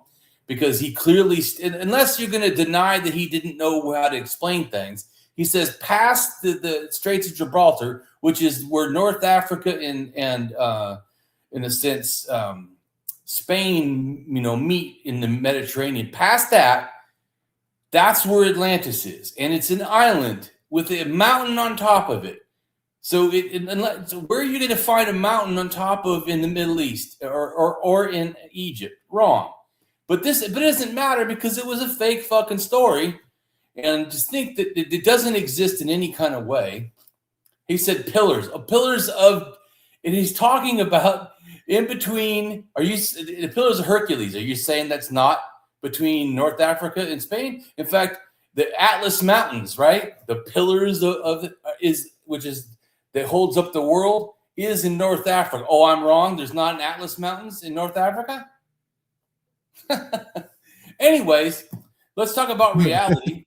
So, I told you he has a personality, man. Let's talk about something else. So let's talk about the reason why people say that Plato, he clearly is talking about past the point. But let me go back to Egypt, because he likes to talk about it. So there's people that say Egypt had relations with Atlantis, right? Mm-hmm. It is accurate that Egypt had relations with the island of Crete. Island of Crete were people that then later become Proto-Greeks. Okay? Mm-hmm. But at the point before Greeks and before the Mycenaeans, which are also Greeks, okay, they had Linear A, right? This is the language you can go look up, Linear A. Linear A is adapted in some way from Egypt. So to say that Egypt has knowledge, or that even Greece knew that Egypt had knowledge of the islands near Greece, it did. That's a fact. That's not even fantasy. It absolutely did. And in fact, that some of the stuff, Minoan art, is semi-Egyptian. And some of their like sashes or whatever is related to the sash that in a sense, that would be worn by the Egyptian pharaohs. And they have winged sons that relate to Egyptians. And they had Egyptian glass and pottery, and Egyptian had some of their metals and had their olive oil from. So it's very well. I have a picture of that actually too, of the island of Crete. See, this is what I like, is that you actually present stuff that people can see. It's not you just saying it. You're presenting things that people, right, and they can go research. Yeah, and they can go research. And a lot of people won't do research because they're stuck in their ways. They won't look at your material. They won't even consider it. They're basically stuck in their ways. And that's what I think. Like me personally, if I think Atlantis is Egypt, then I'm going to think that it could be the Richat structure. I can think of that as Cadiz. I just have to have enough evidence for me to be able to say that. Right now, which one was the actual Atlantis? I mean, anybody that says that one, like I even heard Azores, you know, Randall Carson talks about that Azores is But that would be more reasonable. I don't agree with it, but that would be more reasonable to what Plato said than to say the Richat structure or to say Egypt.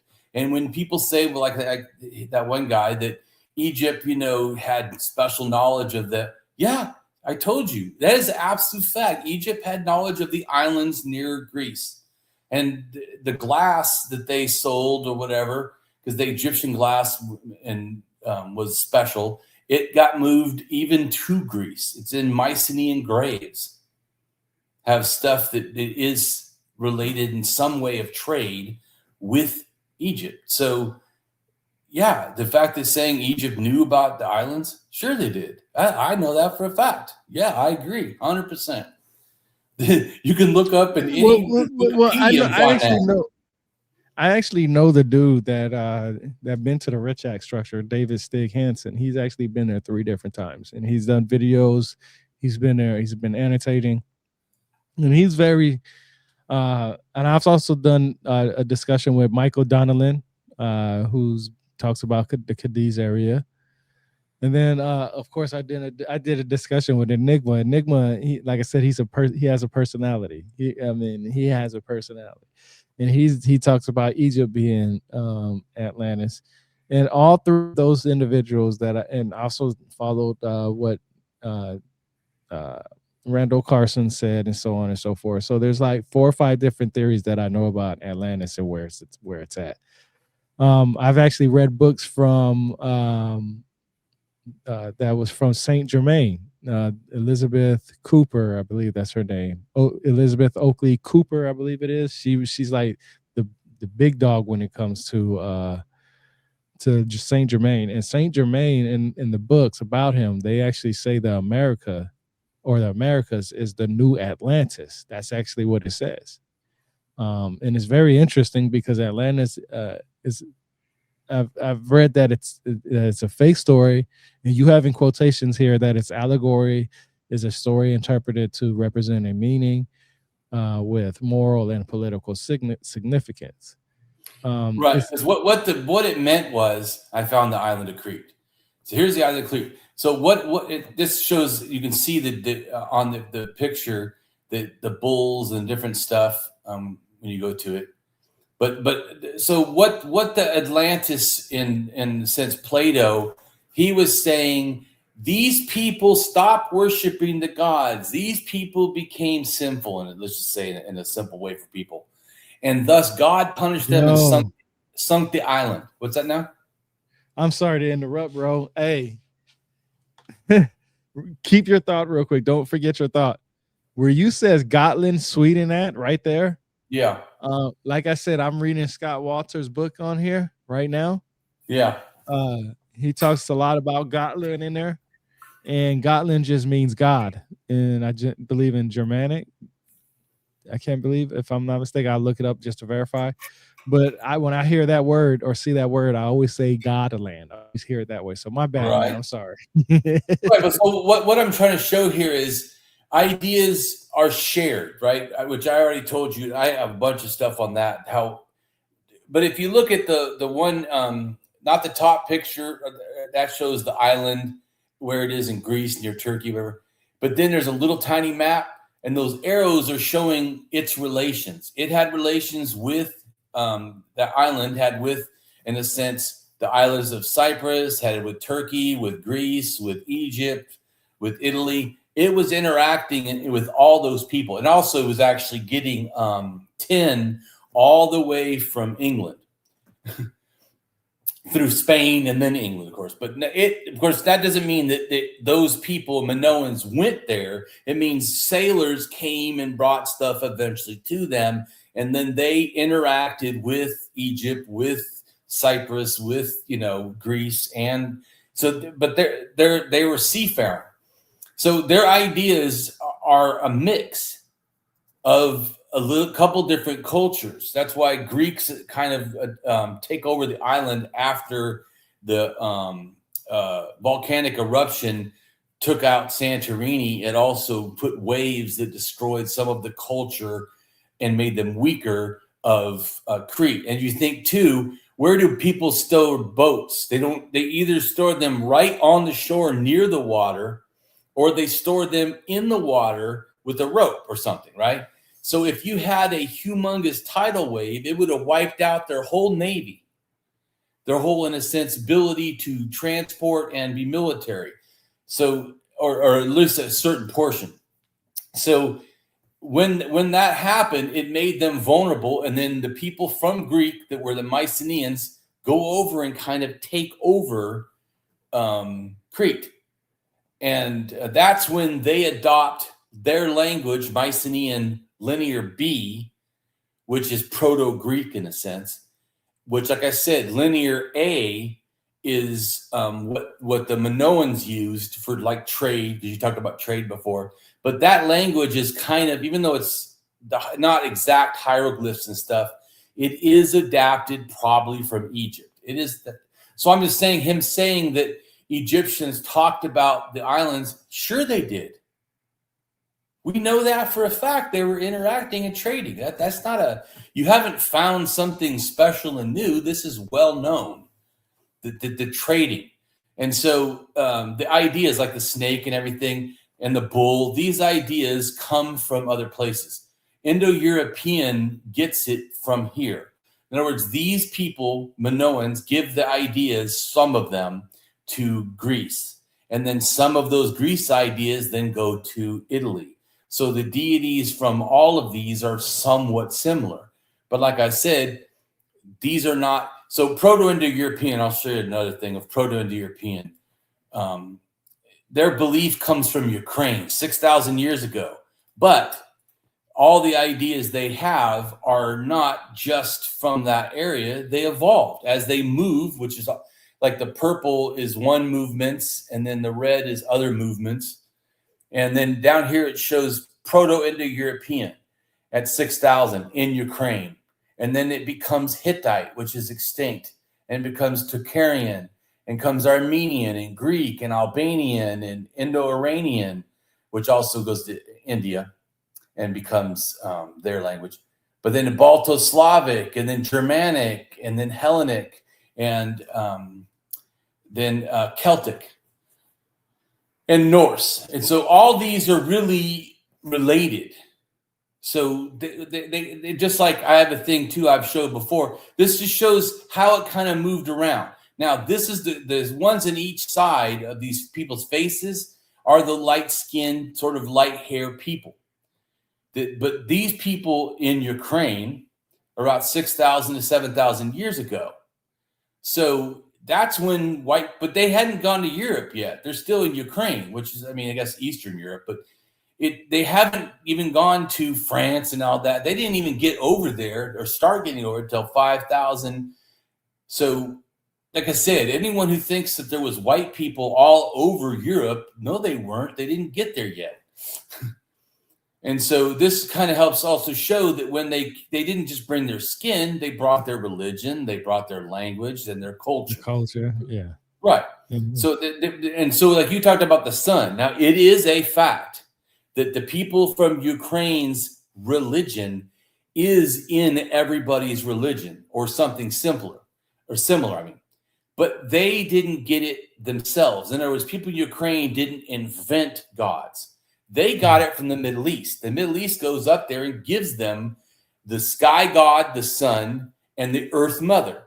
So they get it from, but they also got ideas like the shamanism from Siberia. So they mix together, like you said, Nordic.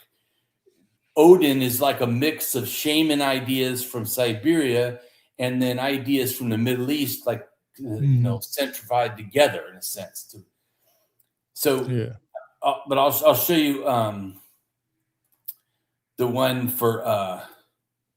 Let's see if I can find it. So it's important to understand that the reason the deities are dissimilar all over the world is because these ideas were moving around and people adopted them, just like the Romans adopted their deities in a sense from the Greeks, and the Greeks did from the Minoans, and the Minoans did from the Middle East and from Egypt, but Egypt got their ideas from Africa and from the Middle East and from Siberia. So I mean, everybody's like, this is my picture here.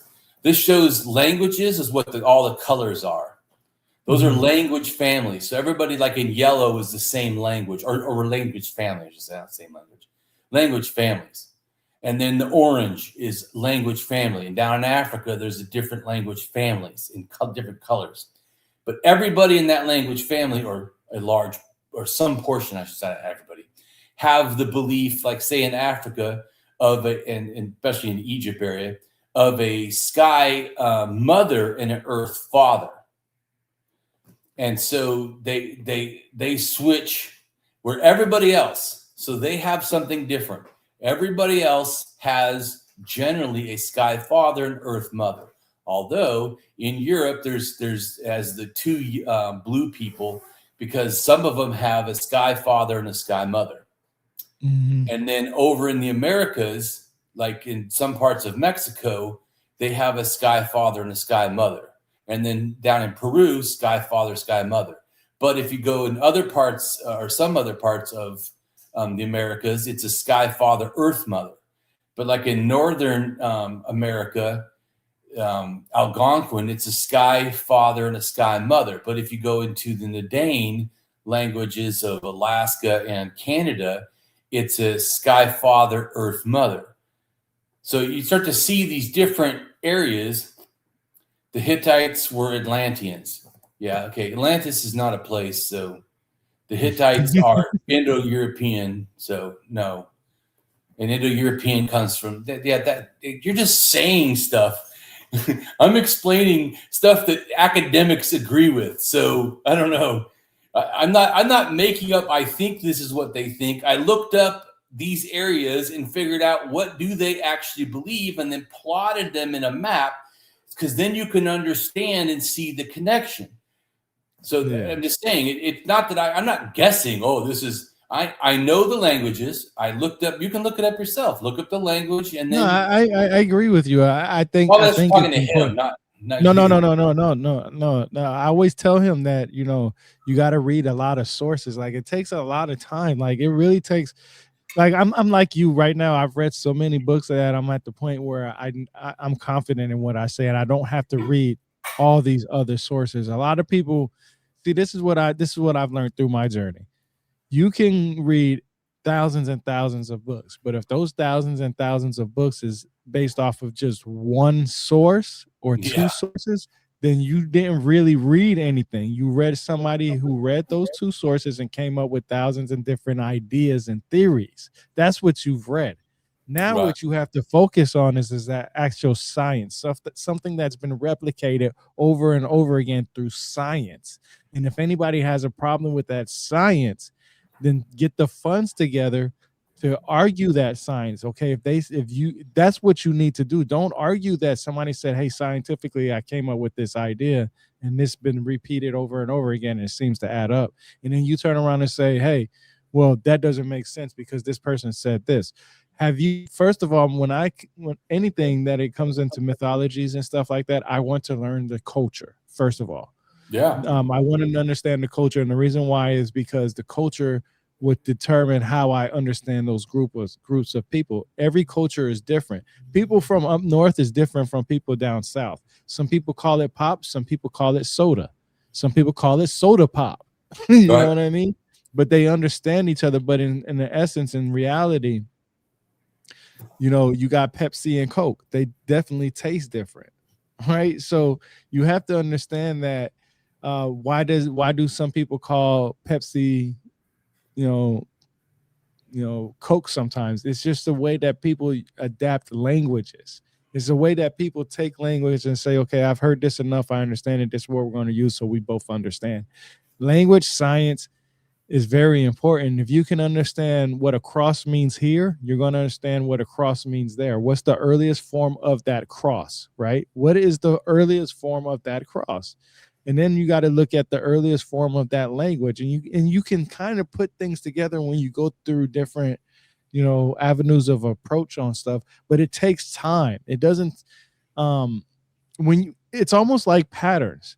I hear a lot of people talk about high IQ and stuff like that. Well, high IQ is just basically understanding patterns.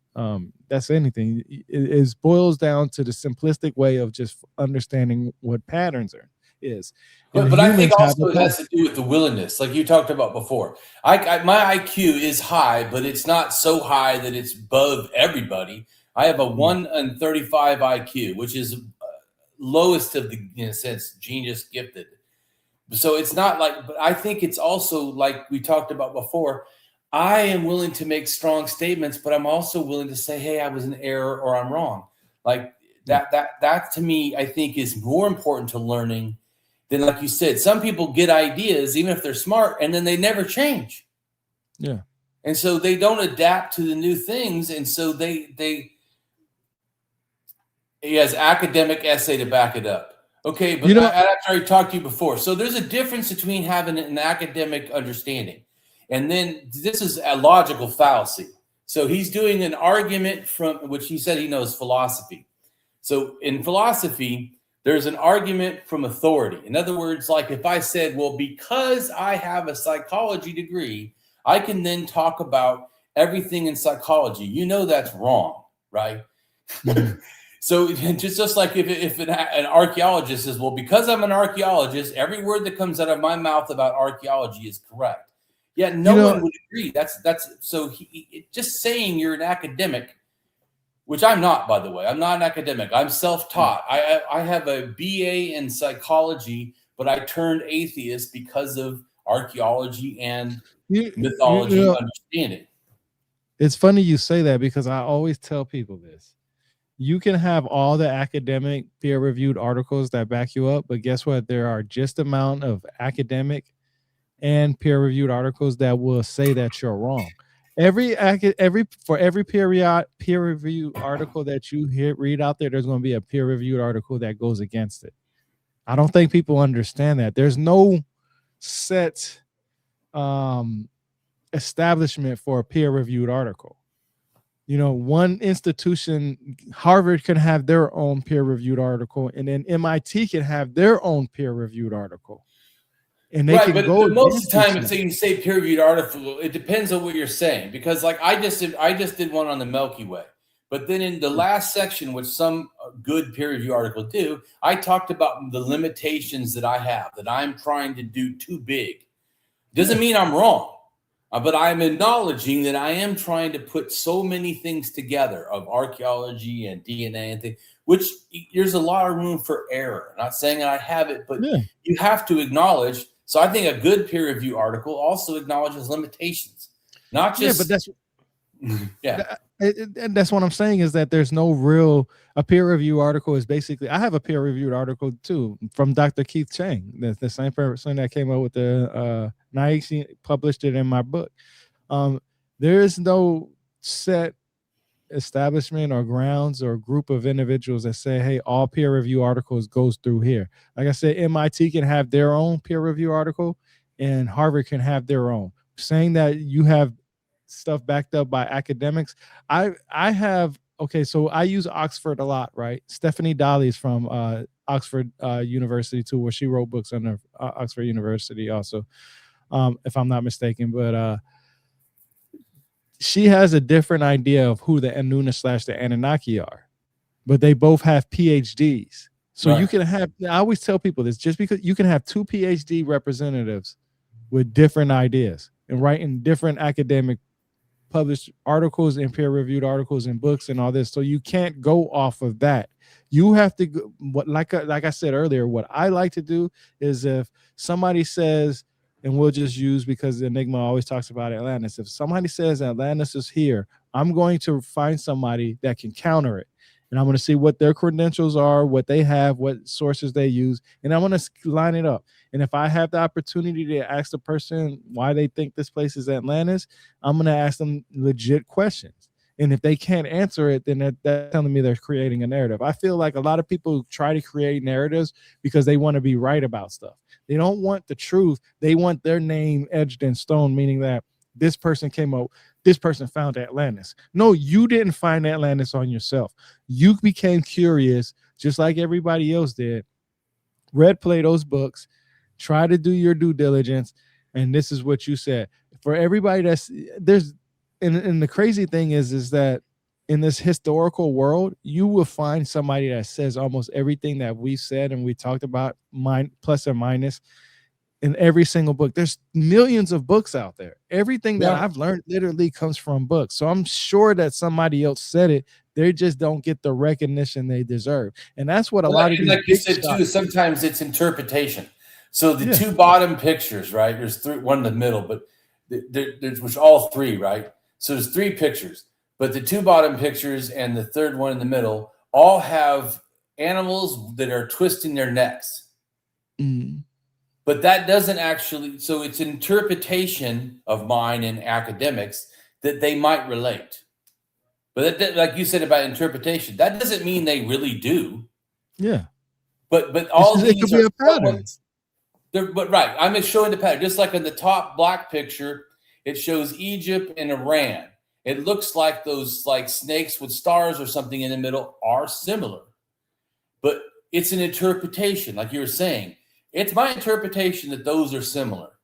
Maybe they came up with them and they're not related. I think that there's, for me personally, but it's my opinion, that there's so many things that are very similar. The similarity is a guess. The things are a fact. It's a fact they look like that. It's my speculation that they might be related. See what I'm saying? That's what people also get confused. They get confused in the difference in a fact. It's a fact that's what they look like. It's not a fact that they relate. Yeah. It's my speculation. You see what I'm saying? Yeah, and it's a pattern. I mean, but we also have to think about, the animals or the idea behind it. Could it be for medical? Absolutely. Eventually, it became for medical. Maybe the two interpretations eventually became one interpretation.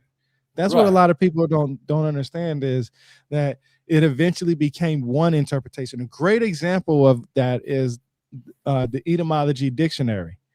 Okay. I love the etymology dictionary, and I have one, both digital and hard copy. I also have plenty of books on symbols and symbolism. One thing that I've learned is that you have to go to the meaning of the word that it meant at that time frame, meaning that this word changes what it means over time. I've seen where one word meant something in 1300, and now in 2025, it does not mean that at all. And we know that, or 2026, I should say now, that we know that, right? So words change over time. So when you quote the Roman Empire, you need to go to what that word meant in the Roman Empire time frame. If you quote the Mesopotamians, you need to quote what it meant at that time frame of the Mesopotamians. No different than the Egyptians, the Latin language, the Peruvians. It doesn't matter what it is.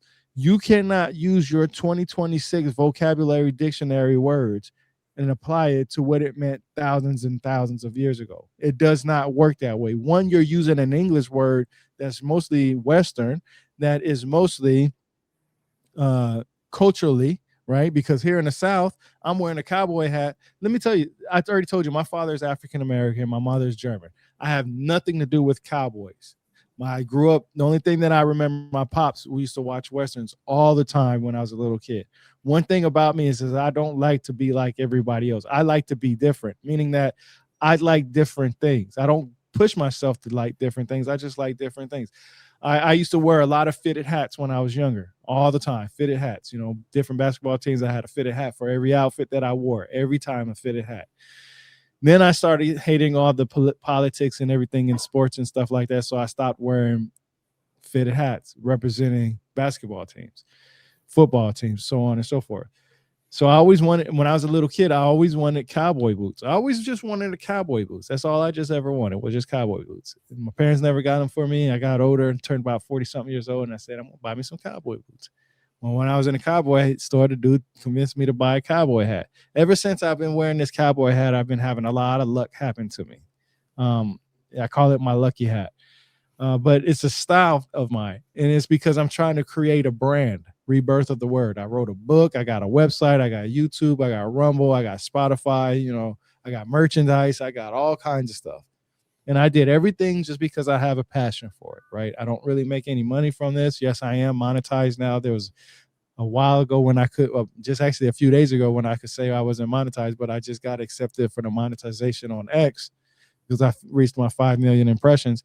So I can't say I'm not monetized anymore. But the only thing that I can say is my website is for free. Everything that I talk about, everything that I do is somewhere on my website. It's updated. It has a link to videos that I have that I talk about certain things. That's my baby. My website's my baby. And it's free. No ads, no nothing. You don't have to go in there and see a whole bunch of ads or anything like that. All right. And the only reason why I like doing this is because this is my passion. I enjoy this.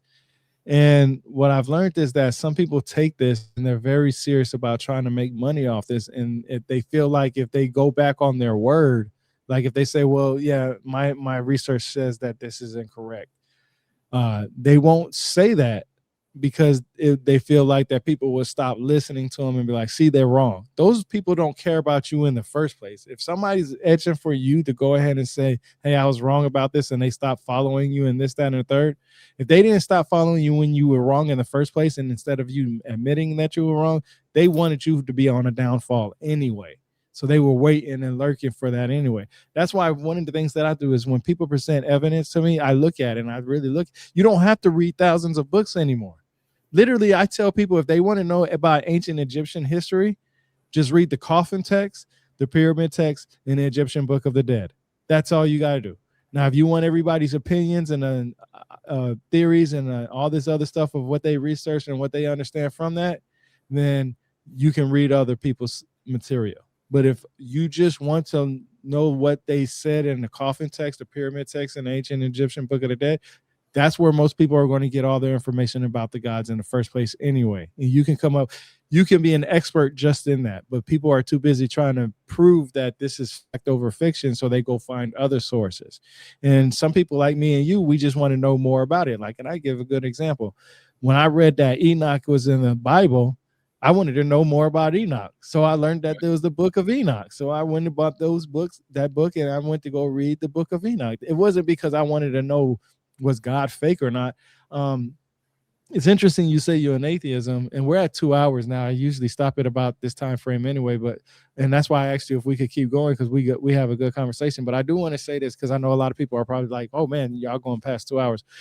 The idea when it comes to, you know, who gods are and where these gods came from and stuff like that, there's a whole bunch of theories, and everybody can say what they want to say. But they have to understand that you have to go to the interpretation of that time frame. You have to go to the earliest known origins of what was said about that individual and understand it from that point. It's easier to go to watch a YouTube video for an hour and two and say, oh yeah, I know what this person said and this, that. But people say things and we mess up things and we say incorrect things while we're talking sometimes. And you have to be very careful about that. But that's why I like when people go watch my videos and say, hey, I think you said this wrong. I haven't had it happen to me yet, but I like when I see people say you said this wrong, and then people reply and say, yeah, I didn't mean that. This is what I meant. Because that means you're paying attention and you want to better yourself. You're not trying to sell something to somebody. And I feel like a lot of people are trying to sell this historical stuff.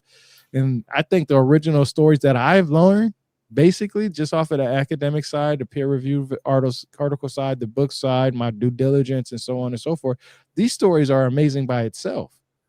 Like, you don't have to make up something for it to be crazy. If you believe that there were white people that came from somewhere else, I'm telling you, if I was to tell you my theory, you'll be crazy. You'll be like, well, and maybe when we get offline, I'll tell you about it one day.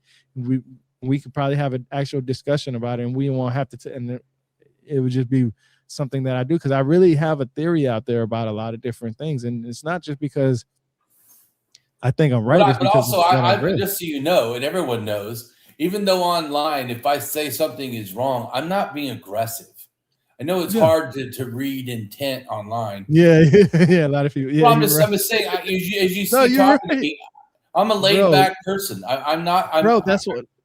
I just have strong opinions, but I'm actually pretty laid back. And if you really notice, I don't call people names very rarely, right? Almost never. I do. As soon as they call me a name, I usually call their behavior bad in generally.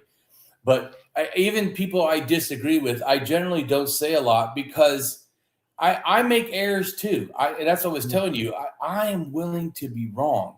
And also, like when people do things wrong or whatever, make errors is what I generally try to say, because an error just means I'm taking away any kind of emotional baggage. I don't know why you made the error. Sometimes I say things because my brain's not thinking that day. I mean, I know a lot, but knowing stuff from 1,000,000 years to 4,000, it's easy for me to make a mistake. Like one of the people in your video, he said the wrong time. I could do that. I didn't, call him names. I just said he made an error, because I do that too sometimes. I've made errors where I didn't. A lot of people don't understand that, bro. Like if I would have showed you these artifacts, I would have forgot they're from Romania without looking at it. If I just talked about it, I might have thought it was from Ukraine, because I know it relates to, or to me it relates to, because it's my interpretation, to the Sky Father, Earth Mother deities, probably a divine couple. But the real fact is these are just artifacts, and we don't know what the fuck we know they were worshiping them or some kind of an idol, but we don't know there's no written of what they were. So it's just my opinion. They look like the Sky Father, Earth Mother, and it may not be. But I'm just saying I make errors too, because there's so much data. It's easy to do. So I also, like, I see some, in other words, I don't try to debunk people. Like, I just make it a comment. Some archaeologists or people try to debunk people. I don't do that. I just say this is an error to me, or this is inaccurate, or whatever. I try to take the emotional stuff out of it, because also I don't know why everyone's doing things. You know what I'm saying? And even if they did, let's say they have not good intentions. That doesn't mean still that I feel confident to just be mean to them. I try to show people so that, because to me, like you, I feel, well, what really matters to me is just the truth. I don't feel like it's a war we're having. I feel like we're trying to find out. I don't know everything. I learn stuff all the time. There, like you said, even if all the stuff I've learned, there's like, millions of more things I could learn. And so also, because there's so much different things, there's a lot of times you can make errors, intentionally or not. And so that's why I tell people, if you can debunk my stuff, or you can tell me I did something wrong or could do it better, let me know, because I want to be accurate. Nah, I appreciate that you put it in that way. That's a perfect way to end it, And I'll say this, and don't go nowhere when I close this out, because I do want to talk to you offline. But I agree with you. If I say something wrong, just tell me. You know what I'm saying? A lot of people are looking for somebody's downfall rather than just trying to get the information. Like, hey, you said this wrong, blah, blah, blah, blah, or you said that wrong. Okay, I might have did. You know what? I actually tell people this all the time, or I used to say it early on. I have a brain injury. I was wounded in combat, and I got a moderate TBI. So sometimes my brain works differently than my mouth. Like, my mouth will go one way, my brain goes the other way. But I do have a lot of information. My credentials is my X account. Anybody that wants to ask me what my credentials are, 10 minutes of your day, not even 5 minutes of your day, not even 2 minutes out of your day, not even 1 minute of your day, you scroll through my Twitter X account. All you're going to do is see me sharing pictures of books, what I've read from a book, a representation from a book, a peer-reviewed article, something. It's going to show you what I've read. Now, does it say what when I'm talking, usually comes 99.9% of the time comes from something that I've read. I don't have a dog in this fight, whether it's right or wrong. What I do have a fight in is what source that I can use. So when I ask for a source, just give me one. And then when I have questions, answer the questions. Don't give me a source and not answer my questions later, because I am going to do my respectful diligence to not just me, but to you, to see if you were accurate. If you want people to believe what you say, I am the wrong person to give any source to, because I'm going to tell you, if I find what you say wrong, I'm going to say, hey, you're not wrong in the sense of me being an asshole. You're wrong because you might have not known this, and that's okay. And the reason why I know this is because your expertise is in this field. My expertise is in probably this field here, right? And we have to work together as one to get to the source that we want.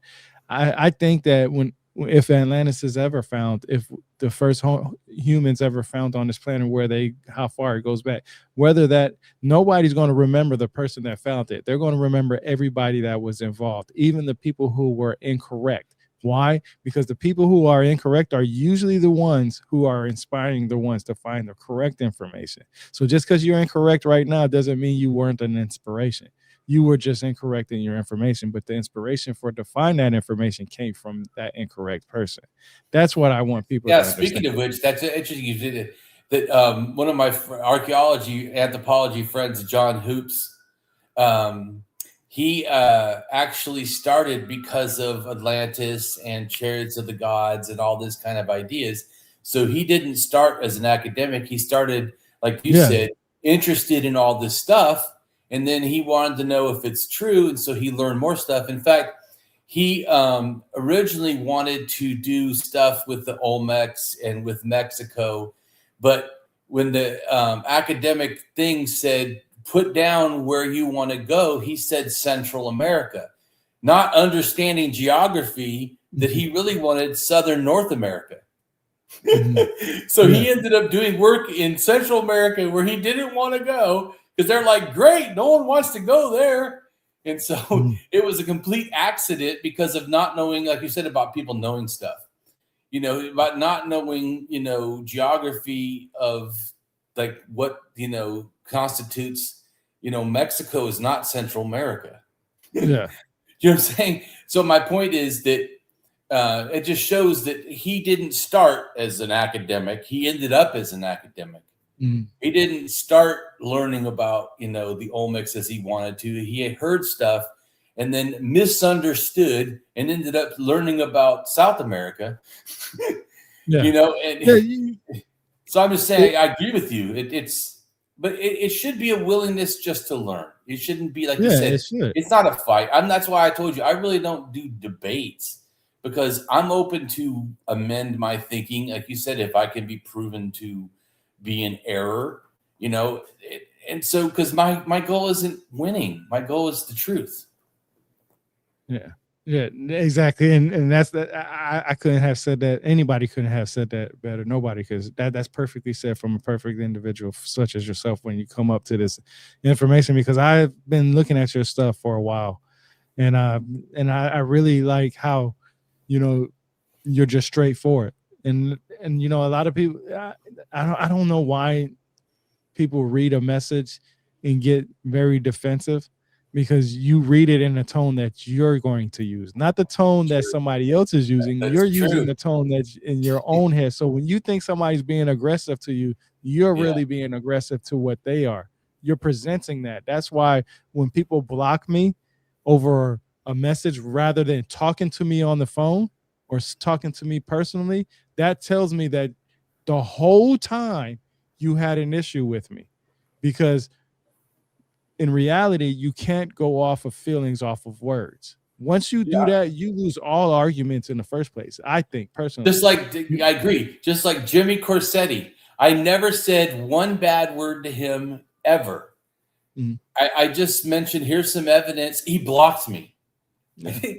Didn't even have it. Like you and me have had a conversation. It didn't even get that far. It was like he said something. I posted, here's some information. No negative, no attack, and he just immediately blocked me.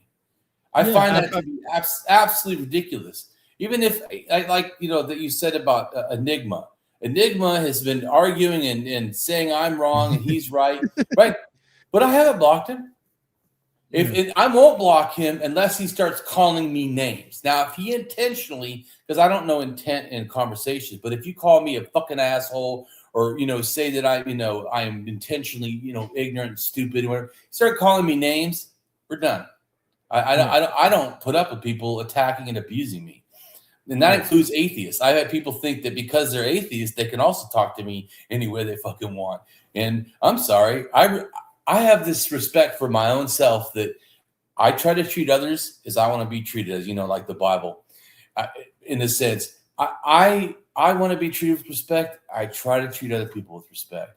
And so when they don't treat me with respect, I don't feel a need to allow them in my life. All right. I agree. I agree. So we'll end it right there. Hey man, Damien, I appreciate this, bro. This was honor. I know we're probably gonna have more discussions, man. Oh I got yeah, a lot of definitely. topics and stuff. I appreciate everybody for listening. We got about close to 100 people just watching the live stream, and that, of course, the numbers are going to go up later. People are going to watch it later. This was an interesting topics, I should say. I'm just like you. You know, I don't really do debates. I don't really like debates too much. And the only reason why is because nobody really likes to do a debate themselves. I don't have a problem calling somebody an idiot if they call me an idiot. I give the energy that I get in return. I give it back out. It's just only because it's entertainment. I always say social media is Jerry Springer to me. I grew up on Jerry Springer. So I always say Yeah. it's Jerry Springer to me. It's entertainment. I only get on social media really when I'm taking a break from reading or doing something on my computer. So, and I know a lot of people have said, man, you're always on Twitter or X or X Twitter or whatever. And I say, no, I'm not. I just have 30. I literally keep 30 scheduled posts on X. So that way, even if I go incognito for a few days, you won't know because there's always going to be something being posted because I'm always trying to throw out some knowledge out there. So I appreciate you coming in. I appreciate what you do. Check out his website, check out his account. It's all said in the beginning, man. Until next time, like I always say, man, knowledge is power.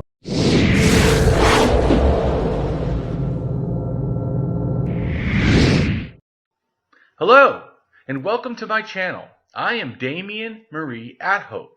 In the simplest terms, I am an atheist, humanist, philosopher, and prehistorical writer-researcher at DamienMarieAtHope.com.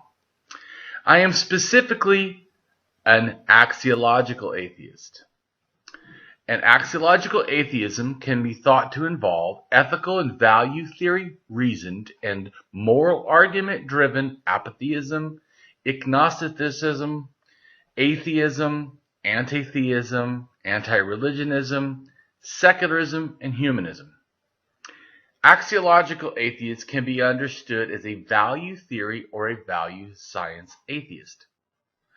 As an axiological atheism's ethically reasoned and constructive pro-humanity.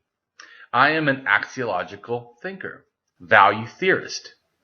The science of goodness, worthiness, usefulness, valuableness, virtue, reliableness, accuracy, validity, morality, integrity, beneficialness, etc., etc. We axiologists have a value consciousness. And in general, we see the architecture of humanistic humanitarianism value in people that we see as dignity beings. Places and things are not. Axiology is a value theory. In its broadest sense, it involves areas of philosophy that are deemed to encompass some evaluative or evaluation aspect. Therefore, it crosses almost all domains in some way or another. Now for a more detailed terms as to what I am. I am an axiological atheist, an anti-theist, an anti-religionist, secularist, humanist, rationalist, writer, artist, poet, philosopher, advocate, activist with schooling in psychology, sociology, as well as I am an autodidact, self-taught in science, archaeology, anthropology, and philosophy. I promote science and am against pseudoscience, pseudohistory, pseudomorality, things that are found in religion.